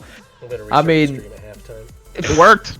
What even is physics? Who knows? Yeah. Space isn't real. It's a human construct. Isn't it? That was pretty impressive. I enjoyed watching that. It's unfortunately got knocked there, but still, credit where credit is due. It was an entertaining bit of play. Yeah. All things considered. Up on the high ground on the bottom right-hand side, Roche's teammate there with the Bruin getting some shots in. Not getting a lot of luck off those shots, but definitely throwing them down range. Making somebody think about what's going on somewhere. Drops down over the top. I'm going to push up here. Yeah, I mean they're still in early game. They got 4 minutes left for the first zone, so some people could have their loadouts, but it's a very slim chance people have got their loadouts. But with one person being dead, I don't think he clutched his gulag, so he's not back his team. No. This Bruin, the level 2, it's the rarities on this game are strange, but we know that's a level 2 rarity because of the green glare it's sort of got on the bottom right hand corner. But it's a decent gun nonetheless. The Bruin itself is just an absolute monster, but this is a lot slower ADS and a lot slower to walk with as we see him now take to the ladder. And it does look like in the top left-hand corner, Prodigy has managed to come back from the gulag pretty quickly, so no harm, no foul there for Unknown Prodigy, who's currently putting in some shots off the top there. He's got himself a decent position up on there on the high ground. Not a lot of ammunition, though, and unfortunately one of his teammates is knocked down there on the bottom-hand side, and presumably somebody will have to go pick their butt up, but for now, I think he's just going to continue to hold this high ground position, see if he can basically use his teammate as bait to get anyone who comes out and looking. Now, keep in mind, ladies and gentlemen, our time frame here, it's 11:17 or on where I am on the West Coast, which means that we have about 13 minutes left until our break, which really means we're running towards the grace period here. So a lot of these teams probably playing what will be, if not their last game, as he throws the Claymore down. I don't think he confirmed the kill. Oh, no, he did. There you go. That was Saw-like brutality right there. Yeah, Good lord. We don't Sets the trap and walks away. Yeah. He doesn't like to see what he did, but he knows he did it, and he's just grinning to himself. He's just grinning on his webcam at the minute. That's funny. You can't say anything other than that. He's got his FAL now that he so heavily favors here. I think he picked one of those up off the ground. So we'll be seeing that making its return, and he's proven to be quite effective within the top right-hand corner. USC Infinite here with the helicopter. So taking a bit of joyride there, attempting to get some aerial superiority. He goes in for a gentle landing here to pick up his teammate before hauling him back up into the sky. And away they go. Bottom left-hand corner, Frost got a decent number of kills here as they kind of coming down towards the end of this game. So we'll see maybe if they can get another firework finish down there on the bottom left-hand side. And it does look like Roche's teammate will fall, so they will get knocked out early on. But yeah, worth pointing out, ladies and gentlemen, when we take the break, we are going to restart the stream. We're just going to remove the delay that we have on it. Not really necessary for this particular genre of play. Maybe a bit more necessary for games that start with an O and end with Overwatch, but not so necessary here for Warzone. And We're seeing an interesting bit of play here from Unknown Prodigy hiding up here in this high ground, chucking grenades down various areas. I think looking for someone to come out of a hole. Ooh, precision airstrike incoming. That's a little worrisome. He's just backing off though. Not really too much he's gonna fear from. He's in the fire station tower, so this is a really good position for dominance. You know, he's got the M13. It's a laser rifle. We were talking about it earlier. He's just looking for the hole again. He takes a couple shots, gets the knocked, and the bloodthirsty. It's not the team wipe though, so there is another guy there. Interesting strategy that Revamp. Yeah, he's really watching this ladder, so I'm not sure if he thinks he's got someone climbing up behind him or if he hears footsteps or something, but he's kind of been back checking that this entire time, so it'll be interesting to see if he keeps on to it. Meanwhile, Frost there having to go to work with the pistol. Doesn't have a lot of ammunition left in that either, and we'll stop and pick up some guns so he's not completely helpless in whatever they have going on in that fight as their game begins to close down. A couple more good shots. Unknown Prodigy with that high ground position really doing the damage here. Will finally sacrifice the tower to come down and pick up some other guns. Goes straight for a sniper rifle there. Can't really blame him for that because I think he sees targets in the long distance, and unfortunately it's kind of it's a car, so they're peeling out a little bit quicker maybe than he can get the aim up. Yeah, unfortunately they don't get it just this time, but nonetheless still in a good situation here. They're pumping out damage, they're pumping out kills, they're just making it work for them. About 10 minutes left in the half here, so again, this for most of these guys, I think we are looking at what essentially will be the last game for them. Landing the helicopter on the top right-hand corner as USC Infinite just pops that down on the roof and takes that high ground position. Unfortunately, they did lose a teammate in the midst of all that, so they're looking for a team fight here. They saw okay. Close. Oh, he's done. Oh, wow. What? No way. Oh no. Scope as well. How did he? That's not even a custom class as well, so he just shred people with a default gun. That's terrifying. That is just unfortunate for that team. You just killed them both right there on top of each other. That is tragic, and you can imagine that there is much unhappiness in that particular party chat. Oh no! And then somebody else kicks down the door. The door gets booted down. His teammate manages to take him down, but he unfortunately fell, and he's got sent straight to the gulag. That is unfortunate. Very entertaining, though, truth be told. Playing, peekaboo around the door here, and top left-hand corner Prodigy getting hit hard from the backside. Has to throw in some armor plates there just to survive. Lets his health regen. Now he's got shots. The pursuer becomes the pursued. Unfortunately, he did lose a teammate here. Whips out the sniper rifle, looking for the shot. Still looking. Still looking, yeah. Still looking. Oh, he's got somebody behind him. Good ears, actually, to hear that one. Turns around and just destroys the guy on the backside. There's the target on the front end. Good shots coming in. Pulls out the sniper rifle again. I think this is very confusing to me. I think the person behind him may have been a separate team, but needless to say, he's still looking for these shots. He knows he's beyond that rock. He's prone in. He's just going to wait for him to run away to really look for this angle to shoot. He's just trying to clip ahead at the moment. Is he going to get it? Oh, no. There's a whack-a-mole there. He just popped up. Fired the shot and missed, obviously. Ooh. I guess there's a theory to just continuing to shoot bullets in the general direction of that rock. I think they threw the best. That one there. Not for the best, indeed. 35. Still there, though. He's persistent. He's staying behind this rock, and likewise, he's just trying to look for the angle. He's not pushing to the left a tiny bit to try and take the shot. It's about that time to start throwing stuff anyway. Yeah. We'll see what he could do. He was really playing that cautiously. Did he hit him? I think he just killed him. He downed him. Yeah, sure enough, he downed him. Well done. Played it smart. Well done, Prodigy. That was really well done. Using the cover of the scrub there, basically, to get him on the angle that he needed. Unfortunately, his teammate's still down in that situation, which leaves Prodigy the last man standing from his squad in that lobby, which is unfortunate because they are not quite close to the end, and he will die. Kind of just gets caught looking in the middle of the field. A 31 place finish, probably not going to make them particularly happy. Really not enough time for them to queue into another game as well, so a bit of a dud there at the end, but still a solid effort by Prodigy at least. did play that really well with the rock, but that also took a lot of time and a lot of gunfire. Truth be told. Very true. You talk about this. The time to kill sort of situation there may have proved to not be in their favor. But that game, they got a decent amount of kills. I think they were on 13, was it? Correct me if I'm wrong, but the damage wasn't that great, so they didn't get that too many points there. They're gonna need a really big game here if they want to keep going in this situation. Well, it looks like Frost maybe has stopped queuing down there with Tormatic, which makes sense. They are running up against the end of the half and also the grace period, so really not a lot of luck them playing another game.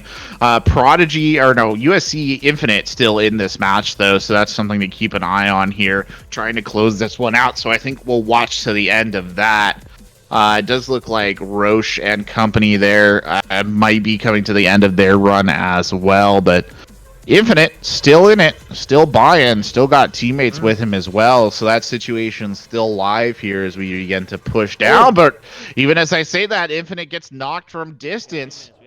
His teammates reacting almost immediately to, the Caster's Curse indeed, reacting almost immediately to that. His teammate will come back and get the revive. Gonna be honest, I think his teammate probably thinks they're a little bit more protected than they were when they laid down right there. Truth be told, goes back to the buy station immediately. They're spending some cash, getting some armor plates in. Unfortunately, they lose another teammate here, and he is gone, as it were. That'll be Creddy there, who got destroyed, and I don't know that they have the cash on hand for a redeploy. They have a bounty right now on somebody named Caporal Dan. So, look out, Dan. They got the car as well. Coming in hot on the backside of Calamity here. Gonna drive this one straight into the quarry. And they're hiding in the building.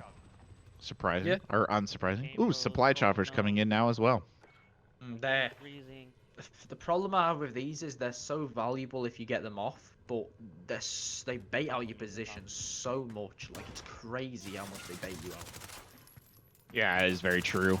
I mean, the problem we're running into with these guys right now is they are coming down to the wire in terms of time as the entire screen turns white there on that flashbang.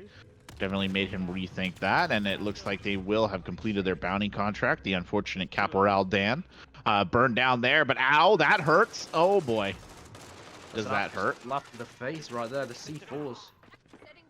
Yeah, that was a big boom. Fortunately, the teammate there to polish it off, but I don't know if that was the last one or if that was part of a squad, and you can see they're playing a bit cautiously here, going for the revive. Yeah.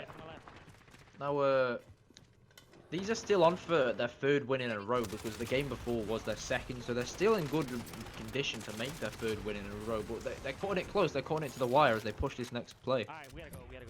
Yeah, they are getting to the stage now where I think they're gonna... Ooh, that was well done. Pretty little bit there. Kicked down the door, got a couple of kills. Well, didn't really kick down the door, but popped in. And yeah, they are gonna leave the game. Which, truth be told, kind of makes he throws down the seafloor and blows himself up nasty. Oh, that's funny. He's going to leave the game so he can get that score reported in underneath our timeline. Well, ladies and gentlemen, it's been an exciting first half of Call of Duty Warzone action here in today's kill race. $150 prize pool on the line today. For those of you who are joining us and watching, we'll have kind of an updated, probably big board here of a number of different people in the match. Get an idea of where our leaderboard stands as well on the other side of the break. Really want to take the opportunity here to mention before we go to the break, our fundraising endeavor tied to this. That's the Call of Duty Endowment, which helps veterans get back into the workforce, supports veterans through Call of Duty content. You can find our donation link in the chat there. We'll provide it for you if you're interested in donating. And of course, for every Warzone event that we do, we'll also be donating $25 to the cause. So everything going in there. But yeah, about to hop into break. Any final thoughts here, Spacy, before we step back for a second?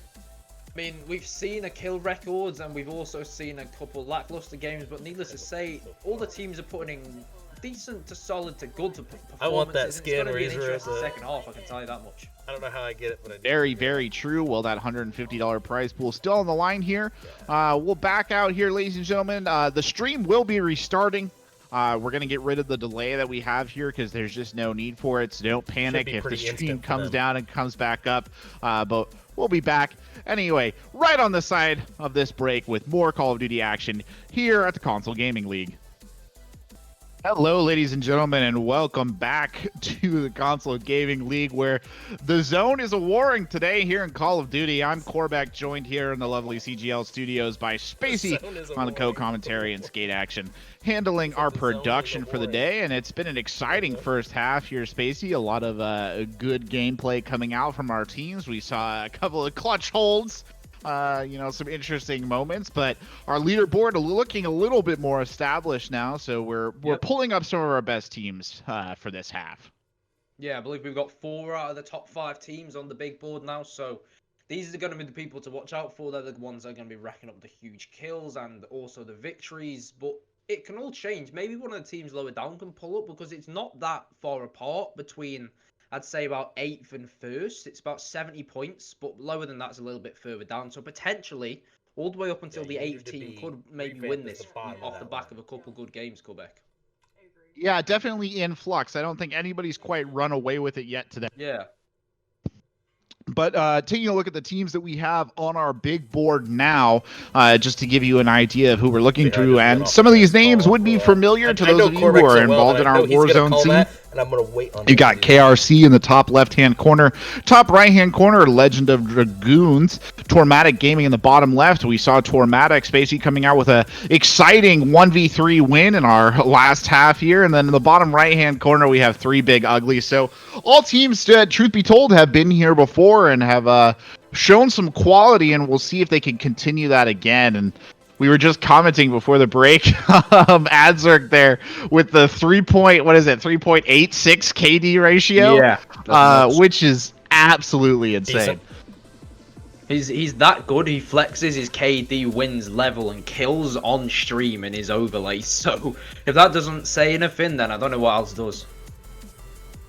3.86 is that's really high. That I don't remember what the top percentage like KD is, but that's probably very high. Yeah, it's probably close to 1% in the entire player base. I have a.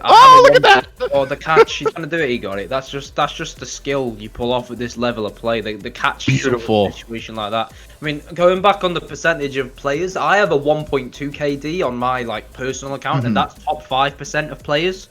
So the fact he's got a 3.86.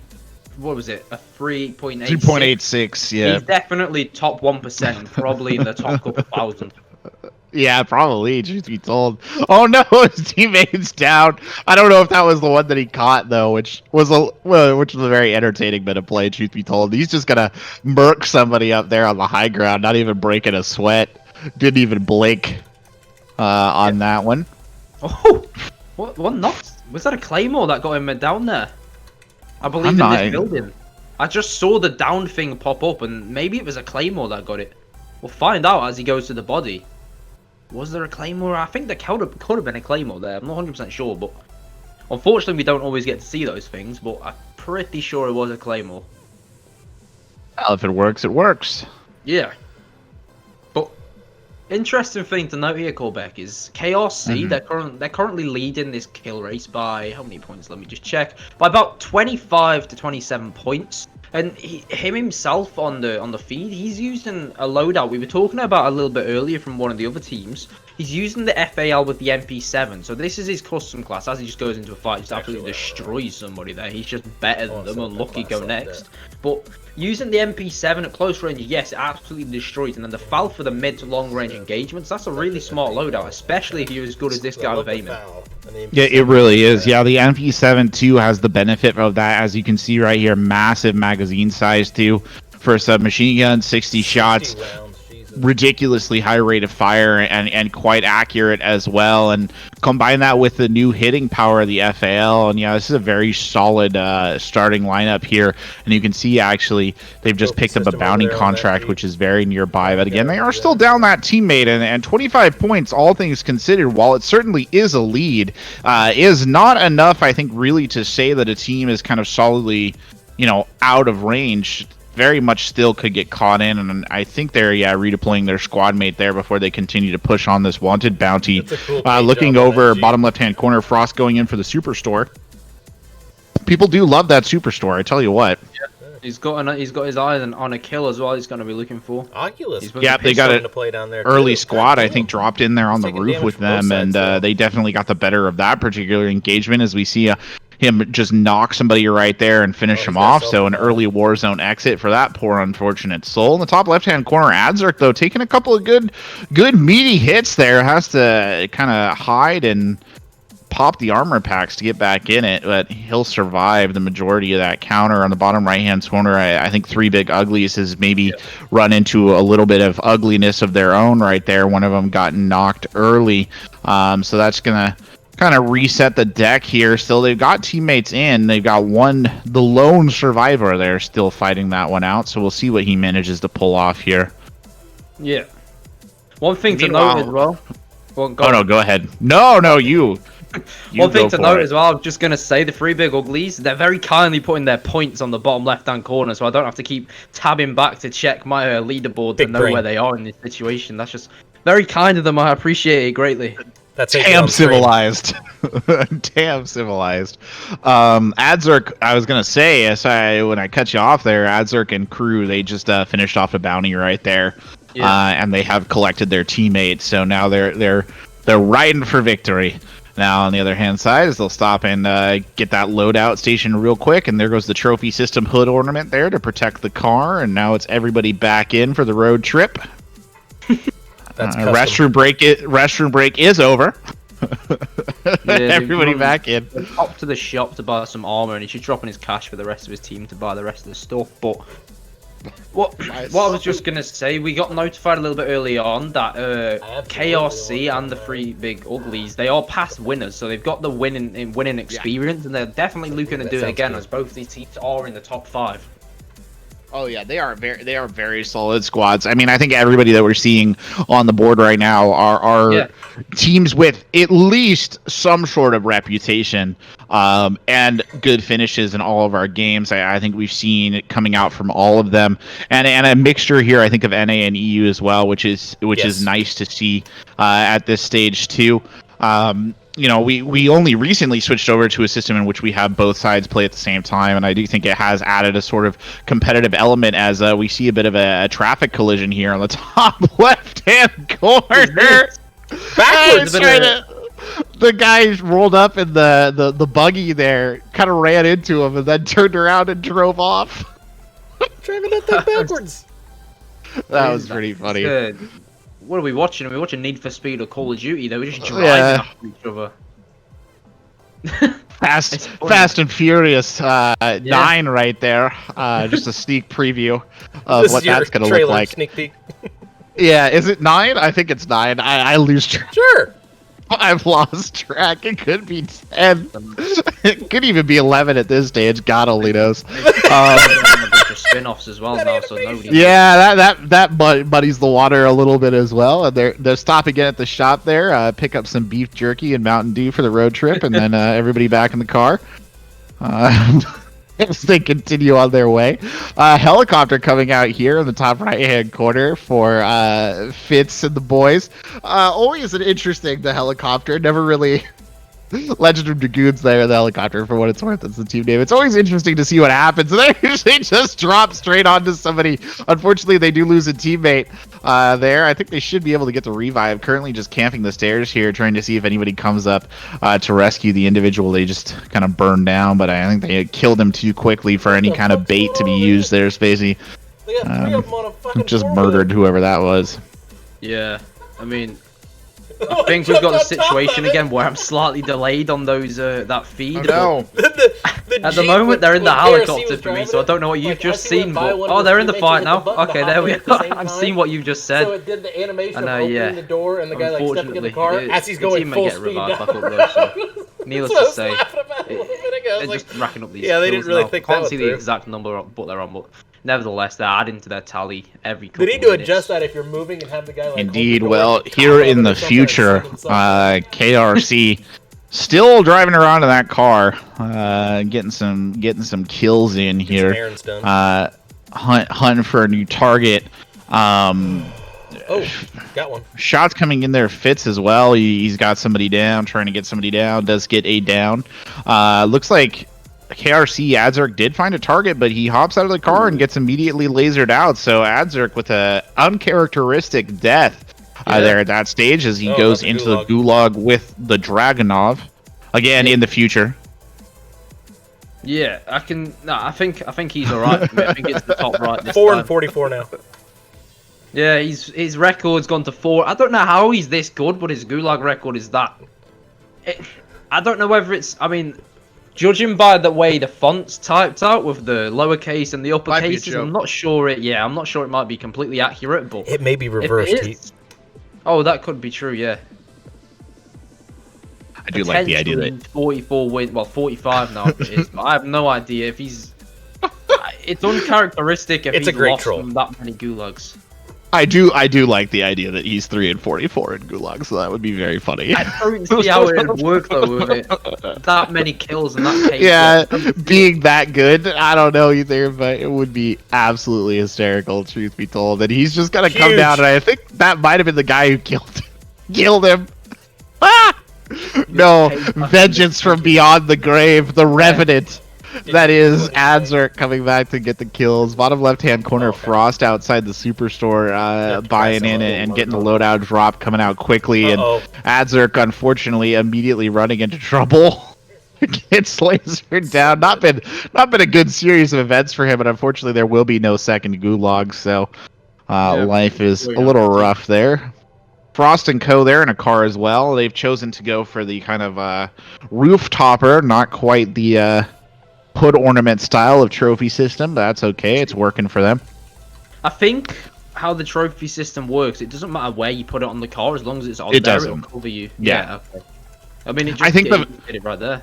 The field is big enough that I think it covers everything, and Frost doing a good job there of just kind of patiently waiting for an opponent to come straight through the door. Not exactly Ulysses S. Grant there on the other side, and neither was the guy on the top floor as well. Both of them just kind of playing that poorly straight into the hands of Frost, who thanks them for their generous contribution to his effort to get $150. A gulag win in the top right-hand side there for Fitz, so he'll come back in, heading for the sports stadium now. Oculus there on the bottom right-hand corner is tracking a target, but he's waiting for a second to shoot. I think he was just trying to see if he could guarantee the kill. He won't have any luck there with the Bruin. Landed a couple of shots, but nothing telling. The tracksuit of his dude. It looks like a Russian mobster, dude. Shots coming in again. I love it. A rough situation there on the bottom right-hand side for Oculus and the crew there. Not really ideal. I mean, we were talking earlier, I think, Spacy, about how the Bruin is a good assault rifle replacement, but I do think it does still struggle a little bit at these long distances. Even with the kind of relatively mundane recoil that it now has. I mean, in fairness to him there, he was fighting a guy that was in an incredible head glitch, so it's really hard to hit them shots. It's true. This is the closest one to being it's still good in those situations. You just have to be able to physically be able to see them and them not hiding in a perfect head glitch. Oh, head glitching. Then again, it's not a custom brew. I can't even say the word. It's not a custom one, so it's not got the best attachments on it in the world, but that one is not the worst, so it's still useful for these sort of situations, but obviously it's not the best. Yeah, no, I agree. It's not a bad gun. It's interesting secondary choice there, too, with the rifle. I'm not sure what hopefully, I assume he's trying to head towards a buy station right now because he wants to maybe switch out this this stuff get an actual loadout drop, and I feel like that's the pacing that he's looking for. Top right-hand corner, Fitz with Legend of Dragoons here. Yeah, he's got an opponent who's coming down these stairs, and he's going to ambush him. Oh, nearly disastrous there. Kind of shot past him, but he will get the knock, and I think he's got another opponent there as well. No, okay. Oh, yeah, he does. Oh, no. Oh, he thought that he wasn't getting pursued, and then he definitely was, and that'll signal the end for his team there in a 33rd place finish. Not exactly ideal, but we'll see how many kills they put up there as the rest of the teams kind of go for it. Not a bad game. Not a particularly good game either, though, truth be told. Pretty middle of the road at this level. Potentially, You're a bit behind, but you'll see it. Yeah, I mean, when I get there, I've just seen him die. About 30-second delay on it, but when I get to it, I mean, it's definitely not the best game in the world, but it still adds points. But they need a huge game if they want to stay in contention to win this. The next game has to be big for them. Very, very true. That's kind of where they're at. No, they can't. With the way things are going. And bottom right-hand corner here, Oculus, they're playing a bit of a dangerous game. The loadout drop, though, will come in quick and fast, so they will be able to kind of switch out those weapons and go back to what he actually wanted there, which is a more souped-up, customized Bruin, unsurprisingly, considering that he was using the kind of bog-standard one with the MP5 as the secondary. So kind of one of the more sort of standard lineups here, that Bruin just playing replacement for the Grau. In a lot of these scenarios, and you can't help but feel maybe we're starting to see the meta, as it were, coming in. Yeah, I mean, a lot of people are using the Bruin with the MP5 and sometimes with the P7 as well, but I've been a fan of the people that have slightly stayed away from the meta and ran different guns. But needless to say, I think the Bruin's really strong, and definitely a lot of people are running it. I mean, it's working out for quite a lot of these teams as... What, 4 of the top 5 teams are all using the Bruin, and yeah, that just speaks wonders for itself. Yeah, the distant whistling of a Nerf football coming in, or Nerf American football, truth be told, for the Bruin. But let's see, we'll see what happens to it. But does definitely seem to be the weapon du jour, perhaps only the second runner-up, as it were. Seems to be a lot of people, or not a lot of people, but a fair good players using the FAL as well. So that's what Adzerk is using in that top left-hand corner. Look like maybe a bit of a unfortunate death down there in the bottom left-hand side by Frost here, but he's still got his teammates to spectate, so he's, you know, sticking with it. MP5 right now doing a little bit of building clearance there, taking those corners in a bit of a rough way, truth be told, but who am I to judge? Probably significantly better at the game than me, so I'll just keep my mouth shut. You see what I mean, though, right? Like, if you're watching him, he turns the corners after he's already exposed himself to anybody who would be standing at the top of the stairs. Unfortunately, he just gets lit up on the top-hand side, but look, his teammate was there to at least get one kill out of it. Whether or not they have enough money to res somebody back in, though, that's going to be the big question. They've got enough now, yeah. They've just they do. Huge amount of cash. They're going to be buying people back relatively shortly. And he's got him. The only challenge here, of course, is he does have to make the run to the buy station sort of unaccompanied and hope that nobody is waiting for him. And this being one of the more exposed buy stations, still no hesitation here at all.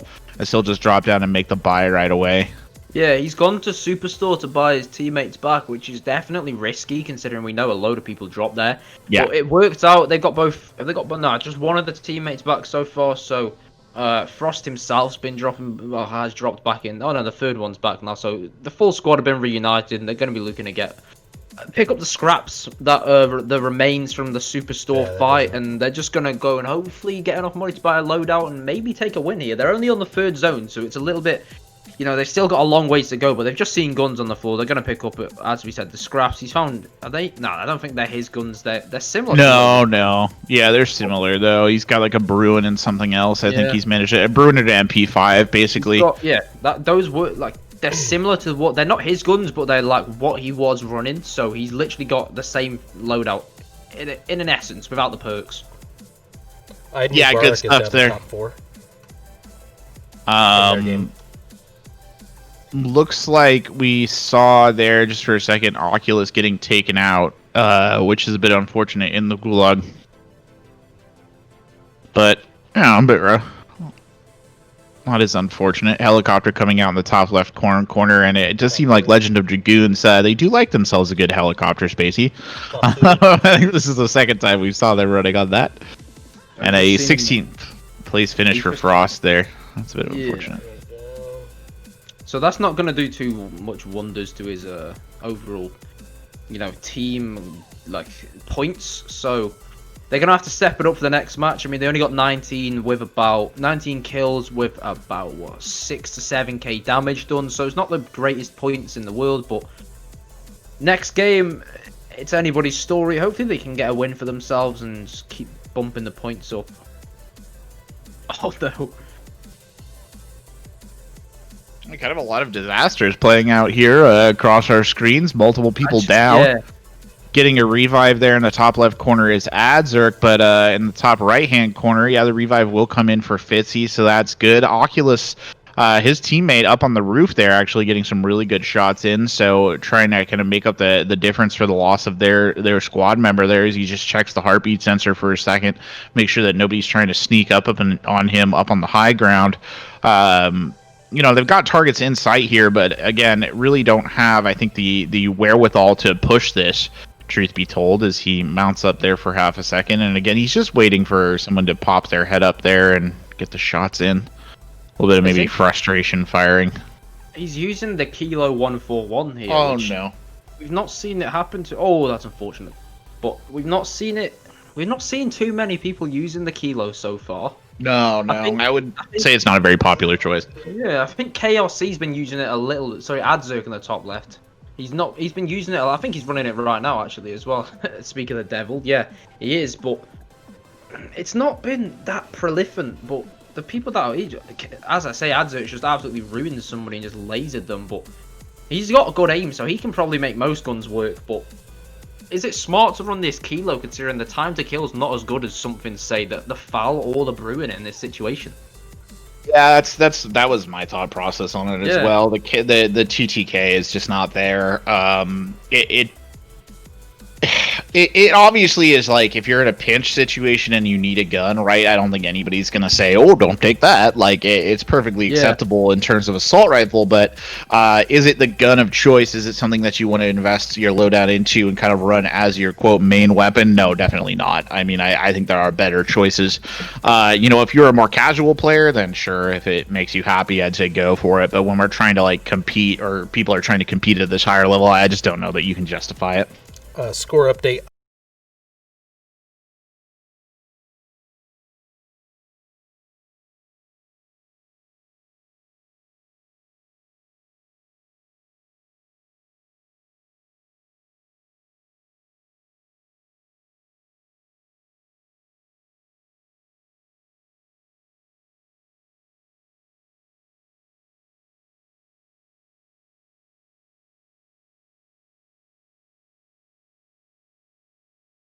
Have, as it were. Unfortunately, we can't see them fragging off, but needless to say, they're adding score to the tally. But I'm just confused of what Adzerk's doing here. When he drives, he sometimes drives backwards to avoid himself getting shot at, which that's really smart, to be fair, if it works well. But I'm not sure. I think you can still shoot through the back windows of the 4x4, but I'm not 100% sure if it's the smartest route. But like we were saying earlier, he's a better player than me and you, so I'm gonna go ahead and say it works well for what he's doing. Yeah, just gotta trust, at the end of the day, it's gotta trust that they've got another target there as well, and I think they'll get into elimination right out the gate on that top left-hand corner, and Adzerk and the crew are putting together what appears to be a very impressive match. So we'll see what they can kind of do with it. Top right-hand corner and top left-hand corner, though, both experiencing their own forms of kind of breakdown, as it were. Frost knocked here on the roof. Going to need a revive. His teammate going down there as well, so that is not a good situation there for Tormatic at all. In the top right-hand corner, could have been a bit nasty, but it looks like the res came through, so he'll be back in on it. But unfortunately, I think they might have another teammate down here. I'm not entirely sure, but not great. Yeah, not great. They need to really... Yeah, they do have somebody down on the roof on the, I think. And, oh, Oh no. Oh yeah, that's snuffed it there. Sniper on the other roof just picks him off as he's running out in the open, and that is a thing that can indeed happen, right? It's one of the more interesting aspects of these large Warzone map is there is a profusion of really tall buildings, like a lot of high ground that a skilled sniper can use to great effect, and we're just seeing that illustrated right there. Yeah, but with that, there's always a oh no, I've just witnessed Adzerk absolutely run a man over. But as we were talking about the snipers on the top of the buildings, yes, it works, but because of Call of Duty, they've noticed how OP it would be. They've added that glare to the snipers, like with the scope, so you always get to see when you're getting shot before you actually get shot, which is perfect. But snipers are still strong if you can aim with them. That's just a known fact. Yeah, indeed. I mean, if you can aim for them, and the glare is good and all, but you do actually have to, be able to see see the person who's shooting at you, which unfortunately was not the situation right there. They did not have sights on when that glare was out, so no luck to be had in that one. Bit unfortunate. I mean, at least it alerts you to the presence of somebody who can see you and that is somebody's true. about to shoot at you. At least you know you're about to die before you actually die. Very true indeed. Dropping in on the top right-hand corner, going to pick up the bounty contract there, right on the ground, get some guns and a bandolier there to add. Kind of spawning back in from the gulag, so not exactly fully equipped. Unfortunately, the squad there for Fitz is down a teammate, which is not so hot, but still in the mid-game. Still plenty of time to pick up some money, and I think they will actually complete that wanted contract. Or somebody completed it for them is perhaps what more likely happened. So that's a good little bit of cash. Unfortunately, they're now the subject of a bounty contract. That's how that works. Is one of their teammates gets knocked there. So in a second, it's really just gonna be oh no, okay. So they must have summoned someone back in, and then they got immediately destroyed. Is what might have happened right there. A bit unfortunate. Or the alternative, they summoned someone back in, and then the reviver was the one that got immediately destroyed. I'm not sure exactly what went down right there. Yeah, I can't really comment too much on that as well. I've got not the greatest idea of what happened, but nevertheless, it's not ideal. I mean, nobody would want to be in that situation, to be brutally honest, but it happens sometimes, and how you deal with it, that's what makes you. That's what puts you in these sort of situations, the high seed placements in these kill races. Well, obviously it's for $150 first place, so good players, as we can see, they're going to be in this situation. So it's how they choose to deal with stuff like that. That's the best way to describe it, Corbec. Very true indeed. Keeping a clear head and playing around is important. It does look like they've managed to buy their lost teammate back in almost immediately, so really no harm, no foul. Most frustrating aspect of that is that it does just slow down the killing that little bit, right, as it were. Adzerk here popping in with his teammate, just trying to clear a building. I think they thought they saw somebody there, but no luck to be had on that particular one. It's a fresh hot drop for Frost there on the left-hand side, so we'll see what they get out of that. Shots are coming down for Adzerk, but Adzerk pops the corner. Just gets the straight kill there. Nothing that team member or that opponent could do about that. He's on, what is he on, 13 kills himself now with a good chunk of damage being done. He's just paused, but unfortunately because of his face cam, we can't see the entire kills. But I saw an 11 and 13, so we know they've got minimum 24 kills, and I would expect their other teammate, because they play so well together and they all get similar kills, I'd expect their other teammate to be near it. So we're potentially seeing them dropping like a high-end 30 bomb here, and they're only on, the third zone. They've still got so much longer to go. So they could have a really good game on our hands. Yeah, and they almost certainly will. Truth be told, have a really solid game coming out of this one. Just trying to take a look at the leaderboard here, and on my side, and see just kind of where everybody is. It's important to keep track. True. It looks like KRC is still at the top, but Tormatic Gaming only 5 points behind them, all things said. Eid Mubarak now in the third place slot, not far behind, and then Comeback SZN getting in there as well. That being said, I think Legends of Dragoon still playing it out, maybe has a game yet to report, so that could change. Not a lot really separating the top 3 teams as we currently have them, or the top 4 teams even. The difference between 221 and 203 there between first and fourth place. Regardless, Adzerk and the KRC crew really the top dogs, as it were, in this setup. Yeah, I mean, we spoke about it earlier. They won the last kill race. I'm pretty sure. Yeah, I do believe that they did. They won the last one with a lot of points, but it was a really close one. But they're still in this game, and they're in a fight now, and they've got every opportunity to add to this. And I don't think they're counting out of this game just yet. He's popping the armors before he engages up on the next guy. One of his teammates did get knocked, so unfortunately he's turned his attention to the person in the tent. The person tried to steal his car, so he just shot them down before that could even happen. No! They get ruined. There's no other way to put it other than they just got ruined and they got sent to the gulag. I'll get back and leave. The Twitch theater. Okay. Unless you want to go back there. We've got a good kill game here. We now have Eid Mubarak in the bottom right. Okay, I'll try. Fuck, I played that side. I couldn't see any of them. Play that Raz. What was that? What someone said?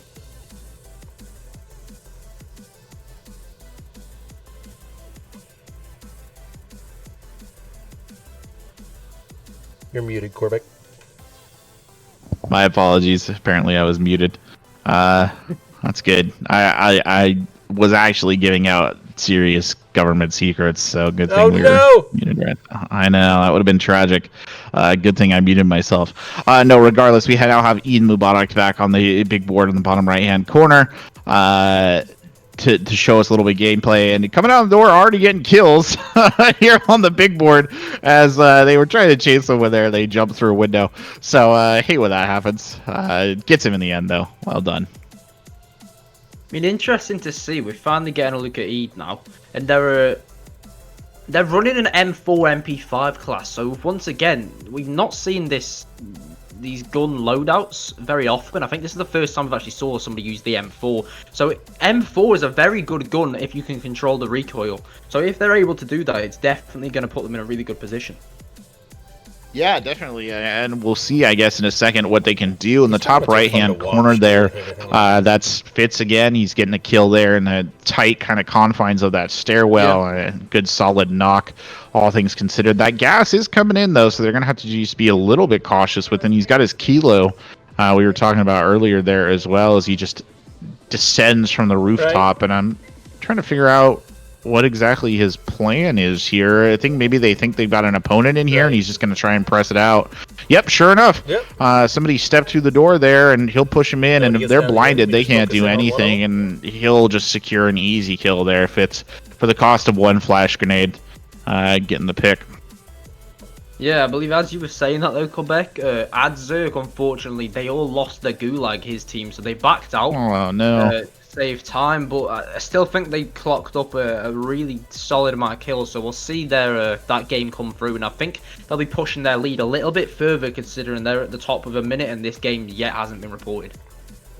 Very true. Yeah, they are at the top, so I think they'll. Yeah, you're right. I think they'll get a chance maybe to expand the lead, as it were, and we see in that top right-hand corner, Legend of Dragoons, they're going to take a helicopter again. Really like helicopters. We've seen them flying the helicopter a lot today. This is like the 4th time I think we've seen them get a helicopter. On the bottom left-hand corner, looks like Frost and Company. They're just kind of wandering around these generic Soviet apartment blocks at the moment near the airport by the looks of it. Hopping into a car there. It's got the trophy system up on it, so that's all good. And in the bottom right-hand corner, Eid just continuing their sort of slaughter fest here. Got another kill stacked up in the bank, and now they're hunting a bounty contract. Yeah, they're looking for this bounty. I mean, we talked about it a little bit before. Bounties are sort of in a kill race your best friend because it allows you to see where somebody is, even if they're running ghosts. So literally just get guaranteed. If you're good enough, you can kill them, but they're going for a most wanted, it looks like here, and they take him out with relative ease, so that's well done to them. Yeah, no, it is well done to them indeed, and of course the other benefit of that is it obviously gives you a little bit of cash too, so it's good both in Yeah. terms of your in-game economy and kind of the overall economy of getting kills. And speaking of getting kills, it's a little bit of an ugly gunfight here for Fitz. Kind of trapped on this roof. I think they were getting fire coming at them from multiple angles, so they're gonna vacate their that top deck and maybe just try and redirect a little bit. Oh, no, watching the back stairs, and sure enough, they'll get one there coming in. Somebody not really checking their corners gets lasered down almost immediately. And that's bad luck bears for whoever that was. As they'll just clear deck by deck, and they've got another sight line here as well. Jumps, shoots, and the teammate coming up from the backside cleared that out. And a nice little pincer maneuver there. Straight out of strategy books. Clausewitz eats your heart out right there, and they'll get the easy kill. Just randomly at different times. So Yeah, I mean, that's the name of the game. I mean, as the song goes, you get the kills, you get the points, you hopefully win. But needs to say, one kill at a time, they're looking to pull this back, chasing KRC, who have now got a pretty good lead. I'm just going to check the leaderboard to see if that score's gone through. I'll just pull a refresh in. As it loads. Don't think I've heard that song. As the song goes, get the kills. Get the leaderboard. It's not exactly in that order, boys. Yeah. No worries. It's somewhere in the lyrics. It's somewhere in there. Don't. Yeah, it's a football chant. Let's go to Legend of Dragoon full screen. From one of those, it's from one of those Division 3 teams. It's got a weird football chant from I don't even know. I can't even think of a right city for it.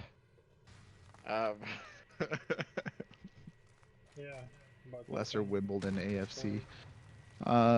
Pushing up the stairs now, throwing in those C4s there. Just trying to get a little bit of a clearance here. Legend of Dragoons pushing this top deck. Shots coming in as they turn the corner. Doesn't even blink though. Just destroys that opponent. And even if he hadn't got the knock there, I do think his friend coming around the backside would have done the favor for him. Spacy, and again, playing that pretty well. And the cluster strike is incoming, so they need to vacate that roof space, and they will do so with relative alacrity. Yeah, I mean, that's smart play from the other team, popping the cluster strike to force them down. It really just puts them in an uncomfortable position where you can pounce upon them, like you know where they've gone. They've definitely gone off the roof, so you've got an opportunity to attack them there. So that's smart play, to be fair, by the enemies. Yeah, no, definitely, and I can't help but wonder if it was something to do with the teammate of the guy that they just murked up there, basically calling in the strike on his teammate. Not always a bad strategy, all things considered. If somebody's not really paying attention or they're just trying to get loot, it certainly speeds up that process. But yeah, quick descent from the stairs here, and 23 players left, 22 now, 9 teams left in, so definitely ticking down to the end here. We'll just see how fast this one closes out. I mean, ideally, right, in the ideal world, Spacy, this is going to end in relatively quick fashion with a relatively good placement, but unfortunately the ideal not always the truth. That being said, UAV coming out here, and they've got multiples in the fire station, and that is going to be a very valuable UAV at this stage. Yeah, I mean, they've got the knowledge to really work with now, so they're going to be looking to get these kills and hopefully win this game. They're in a good position to do so. Oh no! Oh, he just did not clear that corner at the best way, and he's going to get hit right in the face there. That's a little rough. It looks like the squad coming in, Determined Knight getting in and trying to get those kills as well. Oh, the explosion coming in. They'll drop one here. This is a little bit disastrous as he throws out the grenade there. He's going for the res, just trying to use that tactical grenade to buy him a bit of space here is KXO. KXO at the top of the stairs. Mercs one, and they might just have secured themselves a bit of breathing room, and I think they're going to check for the nearest buy station so that they can get Fitz back in. Squads with that because of it. Yep, that would be the smartest play in that situation to get the rest of their team back in, considering they've just won a good team fight.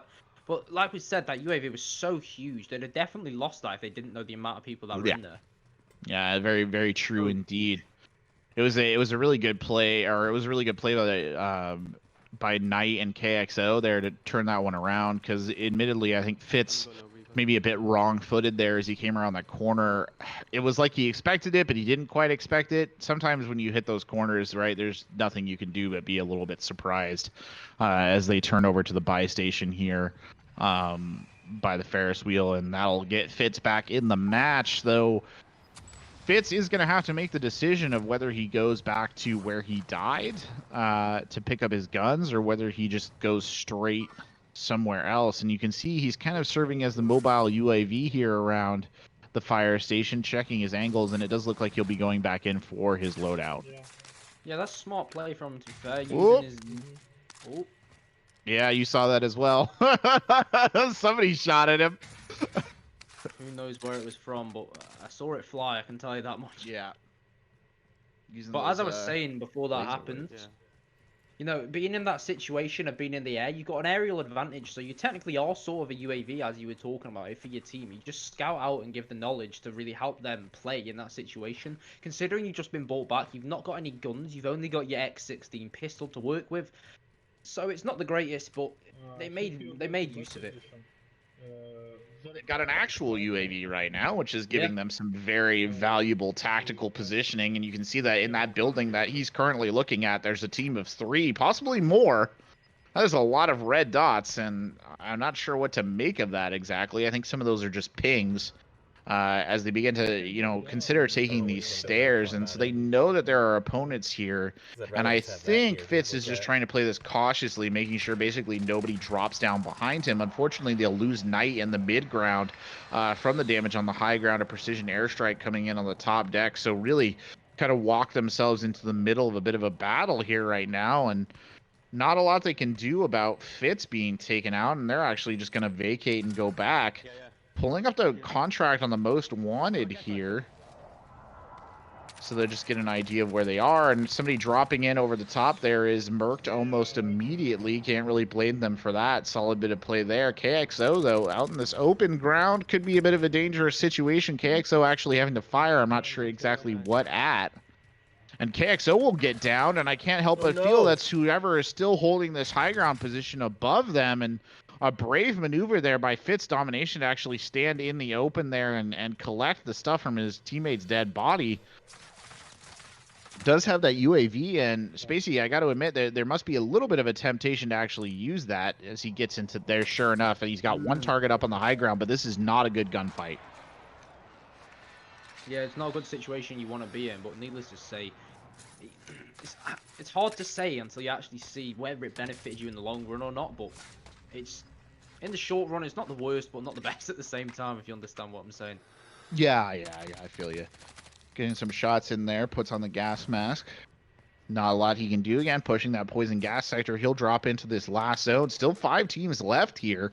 7 players in the match, and because he's kind of the first one in the trench, not exactly, I don't know, it doesn't feel very safe to me. Yeah, no, that's a big sightline. Especially when the enemies still could be abusing high grounds. You don't want to be a specifically lower section of the map to really get shot at. It's not ideal. And you definitely want to get out there as soon as possible. But this zone favors the people already. So he's in such a bad position. He needs to act fast to get into a position of dominance. They're in top 3 now.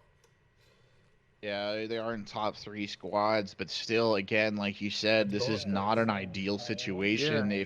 Even if we disregard the high ground abuse, it's a bit rough kind of to have to cover 2 quite wide sight lines. Now top 2, so 4 people left in the game, so it is a 3v1. It's a 3v1. I mean, we've seen people pull this out before. We've literally seen it today. But that was against some particularly uncagey opponents. Let's see if he can manage that on this side. Shots going in, not accurate enough, and there's nothing you can do there. Just blaze 5 down. bonus points for making it to second. He did survive. I mean, he got that positioning. I mean, you can't knock that. But still a little bit rough there. It's still 27 kills. Not a bad game, really. Second place finish, 27 kills. Just a little bit over 10k damage. Nothing to scoff at. Yeah, I mean, second place alone still gets you an extra 5 points. So it's not the worst situation to be in. Like you're saying, it's still maybe a Going full screen 35 on Ide. plus. maybe a 35+ point game for them there with the extra bit of damage and kills they got. So it's all in all, it's not the worst game in the world, especially in that situation where he was in really bad positioning. Yeah, it was a rough. That was a rough final circle, all things considered, especially for a 3v1 Mubarak scenario. down to 5 squads. Now, Eid Mubarak, we're pulling up here. Eid got 5 squads left in their match. 11 players on, 12 kills already here for Beast. So not too bad of a start there. Kind of a big ring, ring number 5, but Yep. could be impressive here. The squad kind of just filtering in. They do have ring control. I mean, they're on the inside edge. It looks like they're going to forfeit it just for a second here to push out. I'm not sure what their objective is over there on the far side of the map, but they are... Oop! Teammate, our opponent right there, burns him right down. Swaps back over the MP5 to finish him off. Well done indeed. Love to see it. Yeah, I mean, it just goes to show putting teamwork where it's needed there. He just really helped him out in that situation. On the top deck now with, I believe that's the, is that the Growl? I do believe he's still using a Growl. Again, weapon profiles, always going to confuse me. No, M4A1. That's a much more valid choice. Oh, no! Beast got clipped there on the outside edge. He's just going to pop the self-revive immediately, and I don't think he's going to want to peek that core. What's this? Oh, he's getting pushed hard here. He really needs to duck and cover, and he's in an awkward position indeed with that gas closing in on him, Spacy. This is not great. Impaler, though, I think may have come up and just saved the day there for Beast. Got something down. The glass starting to crack on the gas mask, though, means it's running out. One of the, I think, the new changes, right, that they added to the game is to make that a little bit more obvious, and Beast will come up and finish off that kill. 2 squads. Yeah, I mean, It's I'm not 3v1 100% sure on that change, but for Eid here. I'll obviously have to go and check just soon. So I do think they added a cracking. I don't know if the cracking effect was Maybe. always there, but I do think they added a cracking effect to it. I'm not 100% sure, but it obviously gives you the UI, and you know you should a never- little bit more. Yeah. but- You never fire your I think that weapon. was the intention behind it. That was a nasty shot there, actually. Somebody hit him, I think, from that window, and sure enough, you're gonna spam it down It's the last and just person. close the distance. Throws that C4 in there. Multiple C4s coming in. They just bombed out that Interior top mortar deck. strike. And now basically just can they get the last person here, and they sure do. So a great victory there for Eid Mubarak, and we'll see what they have in terms of their final score. Yeah, looking at them now, they're just sitting in 4th place, so this could potentially boost them up into 1st, which I reckon it would do, to be fair. I'm not sure how many kills exactly they got, but they only need, 13 to catch KRC up, so I definitely would expect them to do so here. Yeah, that was a good, solid finish there by Eid. They honestly never really looked fussed at all, truth be told, throughout that entire setup. Well, I will be quite interested to see here what they did in terms of their total kills, but yeah, solid indeed there on the finish. We'll just see when the Bated breath.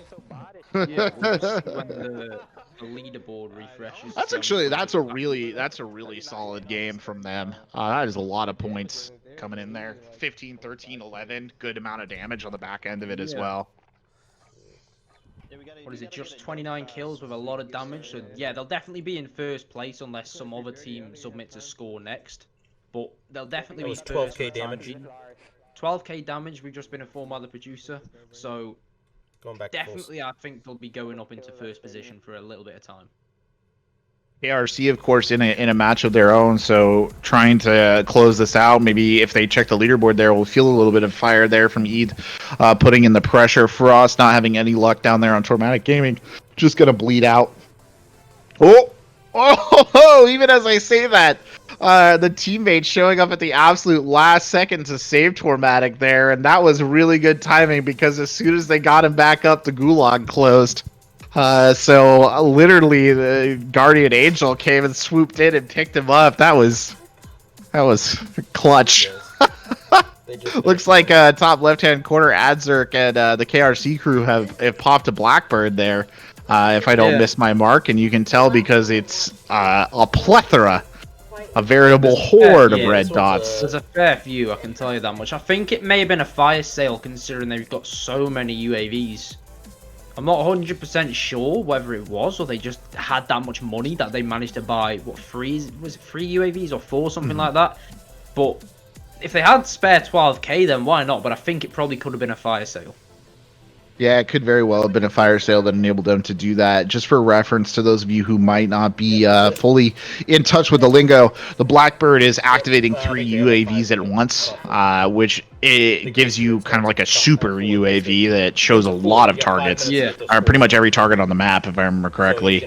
If they're not using cold-blooded, I believe. Yeah, Ghost. That's it, Ghost. Yeah, it keeps you hidden. But still, a very, very impressive little bit of kit there, and very expensive bit of kit, but I mean, obviously incredibly valuable. Yeah, I mean, if you get it off, you can see where everybody is that's not running Ghost, and quite a lot of people aren't running Ghost this early on. They're still on the first full screen zone, on Tormatic. so they're gonna know where everybody is. Tormatic coming into their kind of final situation here. 5 kills, or 5 squads, 12 left in the match, 12 kills here for Frost. So the opportunity to kind of close this one out and find Sile as he just rides the edge of the gas there. Playing around these cranes here on the outside edge, and truth be told, kind of this like dock seawall area, you don't see a lot of matches wander around here. Funny enough, I feel like this is the first time I've ever seen these cranes on CGL broadcast. Hey, did you know I they don't have think I've cranes? ever seen it before. That's I interesting. mean, yeah, I think they're in the port area of the map, I believe it's called. Yeah, All the way in the corner. Apparently there's cranes It's on the map. known to be a spot where, I don't want to be mean to anybody here, but if you're not as good, you usually tend Apparently to there drop are. in these Look at sort that. of less populated places, so Right. it's common that why we've not really seen it on the broadcast. But considering the zone, what are they on the 6th zone now? It's all the way in the corner, so it's going to be out pretty soon time-wise. So they need to push up and they that's need to for, take the high ground using the crane. But I think they've just spotted a guy in there, Corbec. They have indeed, and you can see the Bruin shots going out right there. They definitely know there is somebody hiding in that crane. You can see the concentration there on the face of Frost because he doesn't want to push up while that's still unaccounted for, basically playing a little bit of peekaboo there with whoever's holding out, closing in again, just trying to get underneath it, so effectively cutting out the sidelines there. But of course you still have to be ever cautious of the fact that somebody is hiding above you as that gas closes in. They are in the ring there. That crane though, I mean, you can sit there all day. He doesn't need to come down right now, the ring not favoring him, but that doesn't mean that he has to move too soon. And I think they might have just knocked, had a teammate got knocked, but they will get the res. And again, Brave pushing out here into the open ground because, oh, there he is. Great job. Just spotted the top of him and clipped him, but now he's under sniper fire as well. Frost getting caught on the barrier, has to run. Drops behind cover there and pops the armor plates, and just good play all around by him right there to keep that together. Area, which is so Yeah, wild. he's managed to keep himself in that, but we saw the Oh! they're really high up in the standings right here, so they could potentially win this game, Corbec. Almost certainly they could win it, and a bit of panic there from the see crew that that was line? up in the Yeah, crane. if They you get drop outside one of as that, he you're drops out off of the the play edge, and area. another comes in You have over to the get top, back and in. he'll get burned down. Unfortunately, they see a just lost their corner pop up teammate. when 2 you walk squads out of left. It's a full 3v3 here. Unfortunately, though, Lando already getting taken out. Oh no! No! Frost following him in. Nothing he can do. Caught in the wide open area, and he'll get knocked. And that'll call me joke, the only one left alive, going in and getting the revive. Frost, though, in cover, might be able to hold it. It depends on how aggressive their teammates want to play as Call Me Joke comes around. Londo there popping in the armor plates, and that was a rough initial engagement, but it looks like they might be able to turn this one around just a little bit and get that armor back in. Londo trading some shots there, can't quite get it down. It's a 3v1. Frost and the crew, and they sure do it. Clutch. Well done. And once again, Lando being the actual clutch player on this team. Lando Call me so good. Call Me Joke. They're getting a little bit of credit as well for managing to pull off those two reses to get the team back in it. And then, you know, a little bit of credit to their opponents there for getting 2 knocks and not just getting a correct save. Gotta let them have the opportunity to catch their breath and get it back in. But a good game there from Frost and company as they'll pull out again. Another first place. Yeah, Keeping them in the race. Yeah. Be told. That's big. They were about 50 back. So I'm just Keeping 'em updating my in. leaderboards to really see what's up at the moment. I think KLC are still in the lead, but not by a lot. when it finally gets to the loading up part, I'll be able to... That was a the big green- kill game. That was a Yeah. big kill game as well. That's well over, I think, 40 kills right there, 45, getting into that territory with that first place finish and a 15K very solid damage. amount of damage. I believe it was So. 47 kills exactly with a huge amount of damage, like, what, 14, 15k damage? So that's going to do wonders for them. That could have just kept them in the race. So, I'm just looking at my own leaderboard. KRC is still in the lead. Eid and Mubarak are not too far behind them. But it's all still to play for in this top 5 now are all still to play for. So, Tomatic could push himself into this situation off of the back of that huge game. With only 25 minutes to go, it's We're on all the big still to board. play for, Corbec. Yeah, we've seen Tormatic kind of, they've not had the consistency, but they have had a couple of, big spikes, which is kind of what we saw right there as a big spike of a game, and it kind of just keeps them back in, though. We'll see if they can pull it. I mean, if they can pull another big game off like that, they're going to be in good stead for at least maybe getting into second place, if not first.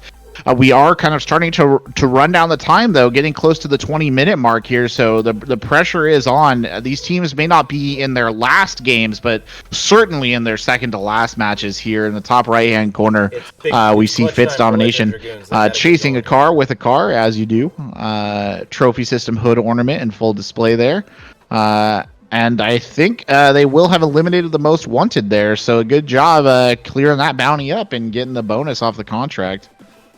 Yeah, I mean, in these kill races, almost popping a most wanted contract. I mean, they're obviously not going to do it themselves because they need to stay alive as long as possible. But unless it's in that dire situation, but with an enemy popping that, they just know where they are for free. And these teams have been so accurate in hunting them down every time. They just chase them down. As we saw there was a car chase. So once again, the need for speed sort of situation to clarify the kill. But that's just real good play from them, knowing they've got that free kill and they literally chased them down. There's nothing else you can say other than that's exactly what they did. But it was good play from them to get that kill and secure it. Yeah, this is a very close game here towards the end. Good kill there on the top right-hand corner, getting one down. But, yeah, very close game indeed, all things being said. And I say game, I guess I mean tournament. Nobody's really run away with this yet, and there's still opportunity for that to happen. KRC is putting together a pretty impressive game on the top left-hand corner right now. A lot of kills in the bank. What are they on? They're on the third zone, and he's already got 16 kills. That's crazy. What the? We've not seen this the entire time. Usually people finish with 16 kills, but this man's got 16 literally after the first and second zone. So this could be a huge game for them to project them even further into the lead. Yeah, it's the exactly the kind of game they need right now to hold on to that lead spot. Meanwhile, on the right-hand side, Fitz and crew there putting in a pretty solid match as well. Kind of currently controlling, I believe, the fire station there for a second near the airport, or one of the airports, I should say, getting in some shots and kind of resetting the deck a little bit. Bottom left-hand corner dropping back in is Frost, and then bottom right-hand corner, we see Eid pushing forward there. Pressure on Eid in a lot of ways. They are, I think, the second place team right now, so they have to try and close this gap with KRC, and with KRC building their way to an absolute monstrosity of a game. Pressure being applied. After their game, I've just been informed that Tormatic has now swooped into first place, though I think it's reasonably safe to say, Spacy, that we'll be seeing KRC sweep past them, depending on how this one ends. Behind, so. I don't want to put the nail in the coffin just yet, but KRC are looking really, really strong on this game alone to set potentially a... Oh, he's just got knocked, as I say. The caster's cursed once again. He's using his self and hopefully his team can come and back him up to secure this next kill as he comes and slowly pushes upon him. I really think it's going to be down to those two teams. Indeed, that is the case. Tormatic now with 288 points there and an even 63,000 damage. KRC at 277, so right there on their heels. Then below them is Eid Mubarak with 269. So again, not a lot separating those top three teams by any stretch of the word. Comeback SCN there at 250, just in the hunt. And behind them, Three Big Uglies rounding out the top five with 236. So Three Big Uglies pretty far back. Is going to be a tall order for them to get back in. Same could perhaps be said of Comeback SCN, though whether or not they can live up to their name. But certainly, Tormatic KRC... Tormatic, KRC, and Eid are all kind of in this hunt. And any of them, if they were able to pull off a really big game here, I mean, we are coming down to, again, this is pretty much the second to last game. For some of these teams, it's possible this is getting close to the last game. Specifically looking at that top left corner, Adzerk and the crew, I mean, they are running out of time, and that's not going to stop them from getting back into a match, I guess, Spacy, and getting a bunch of kills. But certainly in terms of kind of whether they're able to complete another full match with the time that has remaining, ooh, that's going to be interesting. It depends on how quickly they wrap this one up. Yeah, I mean, they're pushing this really aggressive, so they've obviously realised this themselves. With them only being in the third zone, and they've got 20 kills just to Adzerk's name himself. I'm not sure about his teammates yet. He's not pressed the pause or the tab. Sorry, he's not tab because there's no MKB allowed. Ignore what I was saying there. The pause button. We haven't seen the teammates' kills for a while yet, so we're not sure if it's super high, but we know it's minimum of 20 now, as he's just confirmed another down on top of Stadium. Yeah, he got a good knock there on top of Stadium, so still sticking in it here, just up in the armor plates, looking around, trying to keep an eye on the high ground. Something shooting at him from a distance, so he knows that there was someone up there, at least at one point in time, or at least that's what he suspects. In the bottom right-hand corner, Yeed throwing out the C4 there. I think truck hunting at that point in time. No real need for it. Mortal Prodigy will get back in the car, and off they go again. Fitz domination there, kind of in a bit of a slow rotation, as it were, in that match. But in the top left-hand corner, another kill for Adzerk. He'll murder somebody else there in the open ground, and they push back towards the stadium. He's got another target, but he's knocked! One-shotted from the top deck. Must have been a sniper on one of those roofs, if I had to guess, and sure enough it was, not on a roof but in a building, and that'll send Adzerk to the gulag there. So a bit of an unfortunate turnaround there for, you know, one of the stronger teams, or one of the strong favorites to possibly win this one, and a bit of breathing room being granted on the side of Tormatic Gaming. Well, that was a quick gulag. I mean, I was just looking at the replay there of Adzerk getting knocked. It was from the police station. If I'm pretty 90% sure he got knocked from the police station by a sniper and then just finished off. But with the gulag being that quick, he's now on the, he's on the 22 kills to his name, and hopefully he presses options pretty soon on his controller so we can see what the rest of his team are doing. But he's utilizing this position now in the high ground, just noting his team and telling where the other enemies are for him to really... He's essentially a free UAV at this point, but one of his teammates gets knocked. Gotta be very... Yeah, he's the only one left here in this situation, and it's not good. In one sense, this is not ideal, but in the other sense, if this ends quickly enough, they won't get the placement points. Obviously, they'll get all their kill points, and they will maybe be able to queue back in for a full game. In the bottom left-hand corner, Frost got knocked early on, so they had the opportunity, I think, as well, to maybe get a full game out of this. Don't really know if that's happening. In the ETH corner there on the bottom right-hand side, redeploying right now into the fight is Beast. But not, again, particularly great situation for them as well. So all of these teams maybe showing a little bit of a chipped paint, as it were, but we'll see what they can muster out of these situations. With Adzerk now being on the hunt for this most wanted here, Corbec, both of his teammates are out of this fight. So my logic here is, if he doesn't secure this kill and he dies, well, obviously, yeah, or if somebody else poaches the kill, I believe he's just going to back out straight away so they can queue as fast as humanly possible to get the next game. Yeah, I actually wonder, is it even worth it to try and hunt down this most wanted kill? I guess it is. Out he comes onto the deck. He'll get the knock, but he's brought down. Oh no, the teammate was there, but I think he still got the kill. And yeah, sure enough, he's going to leave that immediately. And it's not what they wanted in terms of placements, but it was a solid amount of kills. We won't know exactly for sure, but Adzerk at least, I think, 21, 22 there at the end. So solid in that regard, and they will get to queue back in. They back out of it before? Yeah, I mean, that's definite. He's just going to jump into another game as quick as he can do here. So, I mean, the idea that is just as much score as in the, like, a physical speed, if you get what I'm saying. They're going in, getting as many kills in a quick amount of time. Now, he realizes he can't win a game with only 15 minutes go, so they're probably just going to drop Superstore and get as many kills as possible there. Yeah, definitely leaning into the kill race portion of the name here. They got to get those kills as quickly as possible, time permitting. And you know, it's unfortunate they weren't able to get to placement points, but placement points they only do you so much, truth be told. So still plenty of opportunity for them to hold this around. Tormatic Gaming going to be feeling the pressure. They might have a complete game out of this. They did get started a little bit earlier than their opponents there. 31 teams left.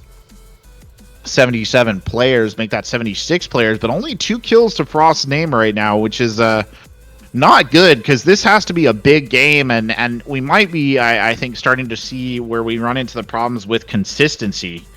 Yeah. They need another big game in this situation. Comeback to really season getting down to the late stages of their if it's game. possible. If they're able to do so, they can definitely maybe push up to first position. Well, I think they're still actually KRC probably just stolen the first from them, to be fair, after that big game with Adzert getting 22 23 kills himself. But needless to say, it's still doable for, I'd say, 3 of these top 5 teams to take this first place off of KRC. Yeah, I mean, we were talking about Tormatic and we're talking about KRC, but in the bottom right-hand corner, Eid is putting together a pretty solid match right now. 7 kills to the name of Beast here. Obviously, we don't know how much his teammates have, or their teammates have, I should say. But, you know, 17 squads left, 36 players in. Plenty of time for them to actually eke out a win out of this one if they play it right. So keep an eye on that. Unfortunately, just due to, I think, like timing rotation, they're actually maybe in the worst space of any of our other squads. So they'll have to really consider, I think, their options here, throwing out the gas grenade there and pushing in. They do know that there's a target around the edge of this building, trying to play this pretty cautiously, and they will manage to avert a bounty there. That's a good job for them. And then starts pushing up around the outside edge, trying to get in on the flank. Not really seeing anything, though. Somebody was over here at one point in time, so a bit of a hunt on, but they can't quite figure it out. And it looks like the drop will be coming in here from Adzerk and company. Let's see where they go in that top left-hand corner. Tormatic, I believe, got knocked out there, and that was a bit of an unfortunate ending for that match because they needed a big game there, and they didn't quite come up that way, Spacy. Yeah, that is unfortunate to say the least. So I believe they're potentially going to get overtaken by Eid Mubarak now. Eid would probably go up into the second place, but I've just refreshed my leaderboards, Corbec, and I've seen KRC are now on 331 points, a whole 50 points ahead of Tormatic. So they're definitely looking solid to win this with only 12 minutes to go. Yeah. Yeah, kind of hard to say. I mean, KRC didn't even get a placement in their last match, but they come out swinging there, get those 331 points. They also have 80,000 damage dealt, which is heads and tails above the other teams there. We'll see, though. I mean, we say that, but Eid Mubarak, I mean, if they can pull out a win here with a decent amount of kills, they can get close. Whether they'll be able to actually take that first place, though, I think that is a tall order for any squad here, given that we only have about 10 minutes before we hit that grace period. I mean, needless to say, it is still doable. If he'd come out with a huge win here, you know, like a 50-kill game with a win, they can definitely overtake KRC, because KRC have got no chance of winning this game unless they literally kill 100 people and finish it within the 4th zone. But that's only ever happened a couple times in the history of Warzone, so the fact that they'll do it in this sort of situation where they just want to play solid and not really push too much, you know, they don't want to dip their toe completely in the water, they want to just test the waters and then maybe go for it later on. But we're now in the end game, as one would say, so anything can happen. Yes. Most certainly true, and getting a couple of knocks there already is Adzerk doing a good job up there on that roof space. No blinking, no hesitation for this man. As he just turns around and lasers a couple of people. Hold off, like, still keeping an eye down there in the bottom right-hand corner. Got to keep an eye on Eid, truth be told, because they're probably in the closest position. The bottom left and bottom right teams are definitely the race for second place right now. Whether or not either of them can touch that first place winner, that's another matter entirely. But definitely one or the other of them is going to come out kind of on the top side of this. Off stream, I've been informed that Comeback Season, who we haven't really had the opportunity to view, did put on a really impressive game there. So maybe clawing their way into that second place race as well. They're down to 6 squads, here. and they have 15 kills on the person we're spectating. So they have six squads and 15 kills on the person that we have sights for. So doing pretty good there. But yeah, they're on 250 points at the minute. Also, so I have a storm moving in, so I may lose power. Just be warned. If they manage to pull this over, then it's definitely doable. Our producer has informed us that he has some inclement weather heading to where he lives right now, a storm coming in. So if the stream goes down, that will probably be because our producer lost power. Unfortunately, we here at the CGL have lost our ability to control the weather. So we're gonna have to deal with that. So if the stream does go down, we do apologize. You won't get to see these last kind of tense minutes here, but as per usual, all these scores do need to be verified, so we will not see, I guess, kind of the final result until later tonight. It will be announced in our Discord. Maybe a tweet will go out as well, usually letting people know who won. Ooh, good shots coming in there from Adzerk there, getting some good hits and completing that bounty pretty much before the bounty even knew what had happened as they began to push up on the fire station there. It's crazy.